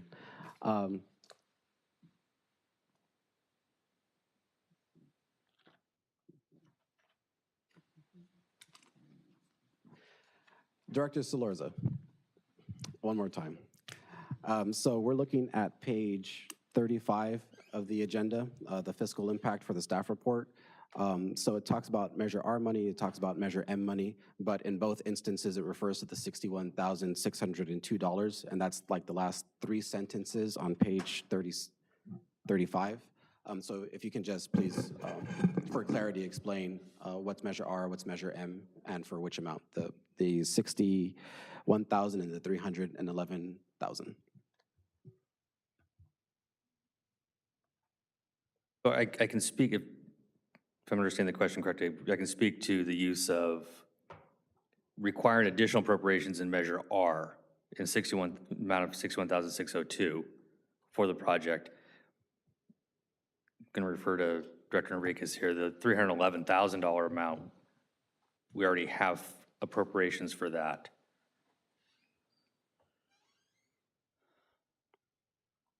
Yeah. There's already existing appropriations to cover the change orders for 311. So what's needed is an additional 61,602 for the original construction contract plus the change orders. So what's being recommended is the additional 61,602 for the change orders coming out of Measure R. Perfect. Thank you very much for that clarification. Yeah. That's my only question. I'll entertain a motion to approve. I motion to approve. A motion by the Mayor Pro Tem. Is there a second? I'll second. Second by Councilmember Melendez. Mr. City Clerk. Councilmember Tamayo, Aye. Mayor Pro Tem Peralta, Aye. Councilmember Jimenez, Aye. Councilmember Melendez, Aye. Mayor Torres. Aye, and that passes unanimously. Moving on to item number 7, this is approval to submit application for the Department of Homeland Security, DHS, / Federal Emergency Management Agency, FEMA, Grant Programs Directorate, GPD, fiscal year 2022, Staffing for Adequate Fire and Emergency Response Grant. So in this item, and thank you, Chief, for coming up to the podium here, I just wanted to make sure and double check that what we're applying for, we qualify for. Looking through the agenda item and the way that they define agencies just caused a little bit of a concern. And so I wanted to understand if we've clarified this with the authority that's putting forward this grant. And then if not, make sure that we give you guys the leeway to make sure that we can apply for whatever monies we need for hiring, recruitment, and retention purposes. And so specifically, the question is, in parts of the grant application, it says specifically that recruitment and retention activity offers grant support to applications to assist fire departments with recruitment and retention of volunteer firefighters. And that is differentiated in the same paragraph that says career fire departments are not eligible to apply for funding under the R&R activity. So it's defined in this grant. Career fire departments means fire department that has an all-paid force of firefighting personnel other than paid on-call firefighters, and combination fire departments means fire departments that have paid firefighting personnel and volunteer firefighting personnel. So I just wanted to understand our firefighting force, is there a volunteer component that would qualify us as a combination fire department and qualify us for recruitment and retention? So currently we have our auxiliary program, which we mentor into our paramedic program and then into firefighters. So we currently do have a volunteer program, but also we've consulted with our consultants, our grant writers. We've been having these conversations. Would we qualify? Based on the advice of the consultants and the professionals, they deem that we would qualify. It is a very competitive grant. FEMA has lessened the amount available by $200 million. So anytime that I feel that we can offset our general fund and the challenges that we're facing with staffing and recruitment. Also, our station in the south part of town, which would also qualify us because there is a railroad track. There is 100 trains that go by there every day. That's the language that we're going to be including in our staff report when we apply for it to FEMA. So there are parameters. There is verbiage for us to qualify. It will be extremely competitive, but from my position, I feel anytime that we can get anything for our fire department, our city, to offset our general fund, I think it's worth. And I said we have been consulting for the last 2 weeks, and time is of the essence. And there are paid departments all around us that are talking to my colleagues that are also going to be applying for the grant. Thank you very much, Chief. Just want to make sure that you guys have every opportunity and as much latitude as possible to make sure that we can apply for these funds, as you mentioned, to supplement our general fund dollars and take advantage of pulling down the money. And that's one thing that I do want to thank staff for, is a much greater focus on grant-funded opportunities and bringing on personnel to pursue those. I think that's really been a boon for our city. We've seen the way that it's played out for various projects, such as Operation Stay Safe and our MCAP programs. That's all of my questions, and I'll use this as a quick opportunity to just quickly mention the prior legislation in terms of the Civil Service Commission, that recruitment and retention are under the purview of our personnel officer, AKA our city manager, so you will be able to pursue those without being inhibited. I will ask my colleagues for a motion to approve the item. I motion to approve. There's a motion by the Mayor Pro Tem. Is there a second? I'll second. A second by Councilmember Melendez. Mr. City Clerk? Councilmember Tamayo, Aye. Mayor Pro Tem Peralta, Aye. Councilmember Jimenez, Aye. Councilmember Melendez, Aye. Mayor Torres. Aye, and the motion passes unanimously in support of recruitment and retention efforts for our fire department. Thank you. Thank you, Chief. Mr. City Clerk, just to be clear, we heard all of our public comments at the beginning of the meeting. That is correct. Thank you, Mr. Clerk. Are there any AB 1234 reports? Seeing none, moving on to our council orals, and Mayor Pro Tem Peralta, the floor is yours. Yes, my first council oral is in regards to a celebration of children with special needs. As council, we should be pursuing efforts to really expand our opportunities and enhance the quality of life of children and young adults with disabilities, and be more inclusive of what their needs are, and help these families by providing opportunities for them to connect, build social capital, help foster relationships, and link them to resources. It's important to come together really as a community to celebrate children and persons with special needs. Through my research, I've found that neighboring cities host yearly events to celebrate them. The city of Linwood just recently hosted their celebration last month, which was actually originally implemented back in 2009. I would like to receive council consensus for the city to host a celebration of children with special needs annual event. The event can feature guest speakers, a meal, entertainment, giveaways, and lots of family-friendly fun. It would be great for the city to also reach out to our school district and any organizations within the city that provide resources and services to this community. Through this event, the City of Montebello and Council will reaffirm our commitment and take action to acknowledge and celebrate all abilities in our communities and truly recognize children and persons with special needs and their families for their fortitude, and really show them that they're loved and appreciated. So with that, I would like to receive council direction for this specific event. Thank you, Mayor Pro Tem. Are there any questions or comments? I will just very quickly say thank you, Mayor Pro Tem Peralta, for bringing this forward. Our disabled youth absolutely, deserve the opportunity to partake in such programs. And there have been members of the community, I know one of them is here with us this evening, that has spoken about special needs youth and the ways that we can support them. So I'm very happy to see us moving in this direction. And with that, I will ask for a motion by my colleagues to give consensus. So I motion. There's a motion by the Mayor Pro Tem. Is there a second? I second. Motion by the Mayor Pro Tem, a second by Councilmember Tamayo, and we'll do a voice vote. All those in favor, please say aye. Aye. Aye. Aye. Are there any opposed? And hearing no objection, staff has direction. Okay, my second council role, very similar.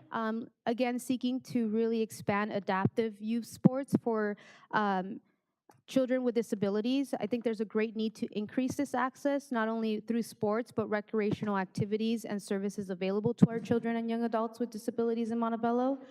I would like to encourage our council and our city to really begin identifying opportunities to expand funding for recreational programs and opportunities to provide even program fee subsidies for lower income families who would like to participate. Again, through my research, such as my research of other cities like Bell Gardens and Norwalk offer after school and weekend extracurricular programming specifically for children with disabilities with an array of physical and social activities offered every month. For example, this month, Norwalk is offering Easter Craft Night, St. Patty's Dance and Potluck, March Madness Basketball Day, and Special Olympics with fees starting at $6 per activity. I know that our Parks and Rec Director, David Sosnowski, and his staff are really doing an incredible job at finding ways to expand the opportunities currently offered. And I'd like to allow him or our Assistant City Manager to share some of those updates. Thank you, Mayor Pro Tem. I'd like to call up David Sosnowski, who can give you a better overview of the programs we already offer. Thank you.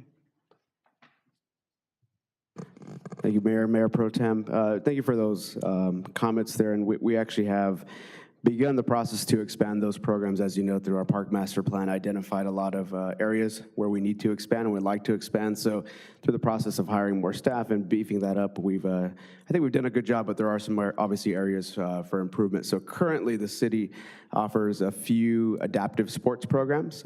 We had a few staff that were certified for that. So during COVID, those programs kind of went away, but we started again last year with T-ball, which had about 40 to 50 participants with special needs. Excuse me. So we're looking to expand that program now into our youth soccer program, which will start in May, going back into the T-ball in summer, and then coming back to basketball in fall. So those are kind of new programs that were already in the works. And we're looking into some other new funding sources and some activities, even an expo that's going on this week in downtown LA that'll hopefully give us some new resources and ideas and ideas of that nature to expand that program, as well as working with contracted folks that already are certified. Just to put these programs on, we want to make sure we do the right thing for the community and not just do it right, and have the certified folks with the proper training to do it. So that's the current, what we're looking at, but council will hear through our weekly communiques and other ways of communication what we're going to do to expand those programs. Awesome. Thank you so much for that update. It's really great to hear just how proactive you and your staff are in regards to seeking these opportunities and really trying to understand the importance of having folks with this expertise to come on board and really implement these types of recreational activities that I think is important for us to begin expanding. So I'd like to seek consensus to direct staff to provide the council with more information on, again, how we can expand adaptive youth programming, what staffing is going to be required, and also the funding, just for us to kind of really understand what is needed in regards to our on our level of policy to ensure that you have that support. So I'd like to see consensus for that. Thank you, Mayor Pro Tem. By a voice vote directing staff to the extent that the Mayor Pro Tem explained, if all those in favor, please say aye. Aye. Aye. All of those opposed? That's 4 ayes and 1 absent, and staff has direction. Okay, and then just 2 more. I will be continuing my last community budgeting to the next council meeting. But lastly, for my 2 items, just want to say Happy International Women's Day to all the beautiful women in our community and our employees who serve our city. My message to you is that you're strong, you're intelligent, and you are appreciated. Today is the day to really, and month, because it's a month-long celebration, to celebrate our sisterhood, our dreams, our work, and the many possibilities within us. I will once again be recognizing the extraordinary female entrepreneurs in our community through an effort that I started last year, which is Montebello's Favorite Women-Owned Initiative. favorite women-owned business initiative. This month, let's just give some extra love to our women entrepreneurs. Help me by nominating your favorite women-owned business in our city and really telling me why you love them. Nominate an inspiring female business owner at scarlettmtb.com/nominate. These ladies will be invited to a Women Inspiring Women brunch where we will use the space to celebrate and recognize their investment and efforts as female entrepreneurs in our city. And lastly is I would just like to share a pet adoption opportunity. As an appointee to SIACA's Board of Commissioners, I will be donating my stipend to sponsor a Montebello family pet adoption every month. So every month, one family, lucky family, will be able to have the opportunity to provide a forever home to a furry friend at no cost. Again, if you would like to be a part of this opportunity, you can submit an interest form at scarlettmtb.com/adopt. And my last oral, if we can have that, I would like for that to be continued to our next meeting. Thank you, and that concludes my council orals for today. Thank you, Mayor Pro Tem Peralta. And as a appointee to SIACA and rightfully due a stipend for attending the meetings and spending your time, I think it's amazing that you are instead donating that to a family that would love to have a furry friend and family member in their home. With council orals concluded, I will entertain a motion to adjourn. Mayor. Oh, I apologize, Councilmember Melendez. You have an announcement. All right, thank you. Yeah, I'd just like to invite my colleagues and the community. I am partnering up this Saturday with the California State University of Long Beach School of Social Work for a Montebello Seniors Mental Wellness Workshop. So we're collaborating. There's going to be resources. There'll be some raffles, some prizes. This is part of their finals, so go and support them. Yeah, it's mostly to introduce to the community some of the resources that are out there if you're going through any issues in regards to mental health. Hope to see you all there. Thank you. It's from 11 to 1 p.m. And where is that located? It's going to be at the Montebello Senior Center, 115 South Taylor, Montebello 90640. This council has talked about the importance of mental health, and I think it's fantastic that you're organizing and collaborating with the university to bring these resources. Thank you for your efforts there. With that being said, is there a motion to adjourn? Sorry, Mayor. Just for clarification and for the record, we did not have a motion for Mayor Pro Tem Peralta's oral 1B. If we can, just for the record, have that there was a motion on there. I think we just went straight into the voice vote? Yes. Sure. So for clarification of the record, and this is for 1B, I believe? Yes, that's correct. Is there a motion to approve? 1B, to have council explore expanding? Correct. I thought we voted on The clerk is saying that we had a voice vote, but there wasn't a motion and a second before the voice vote. Okay, so I motion to direct staff for this item. There is a motion by the Mayor Pro Tem. Is there a second? I second. A second by Councilmember Tamayo, and we'll just do the voice vote one more time for completeness. Yes, please. All those in favor, please say aye. Aye. All those opposed, please state nay. That is 4 ayes and 1 absent. Great. Thank you, Mayor. All right.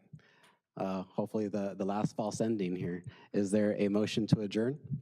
I motion to adjourn. A motion by the Mayor Pro Tem. Is there a second?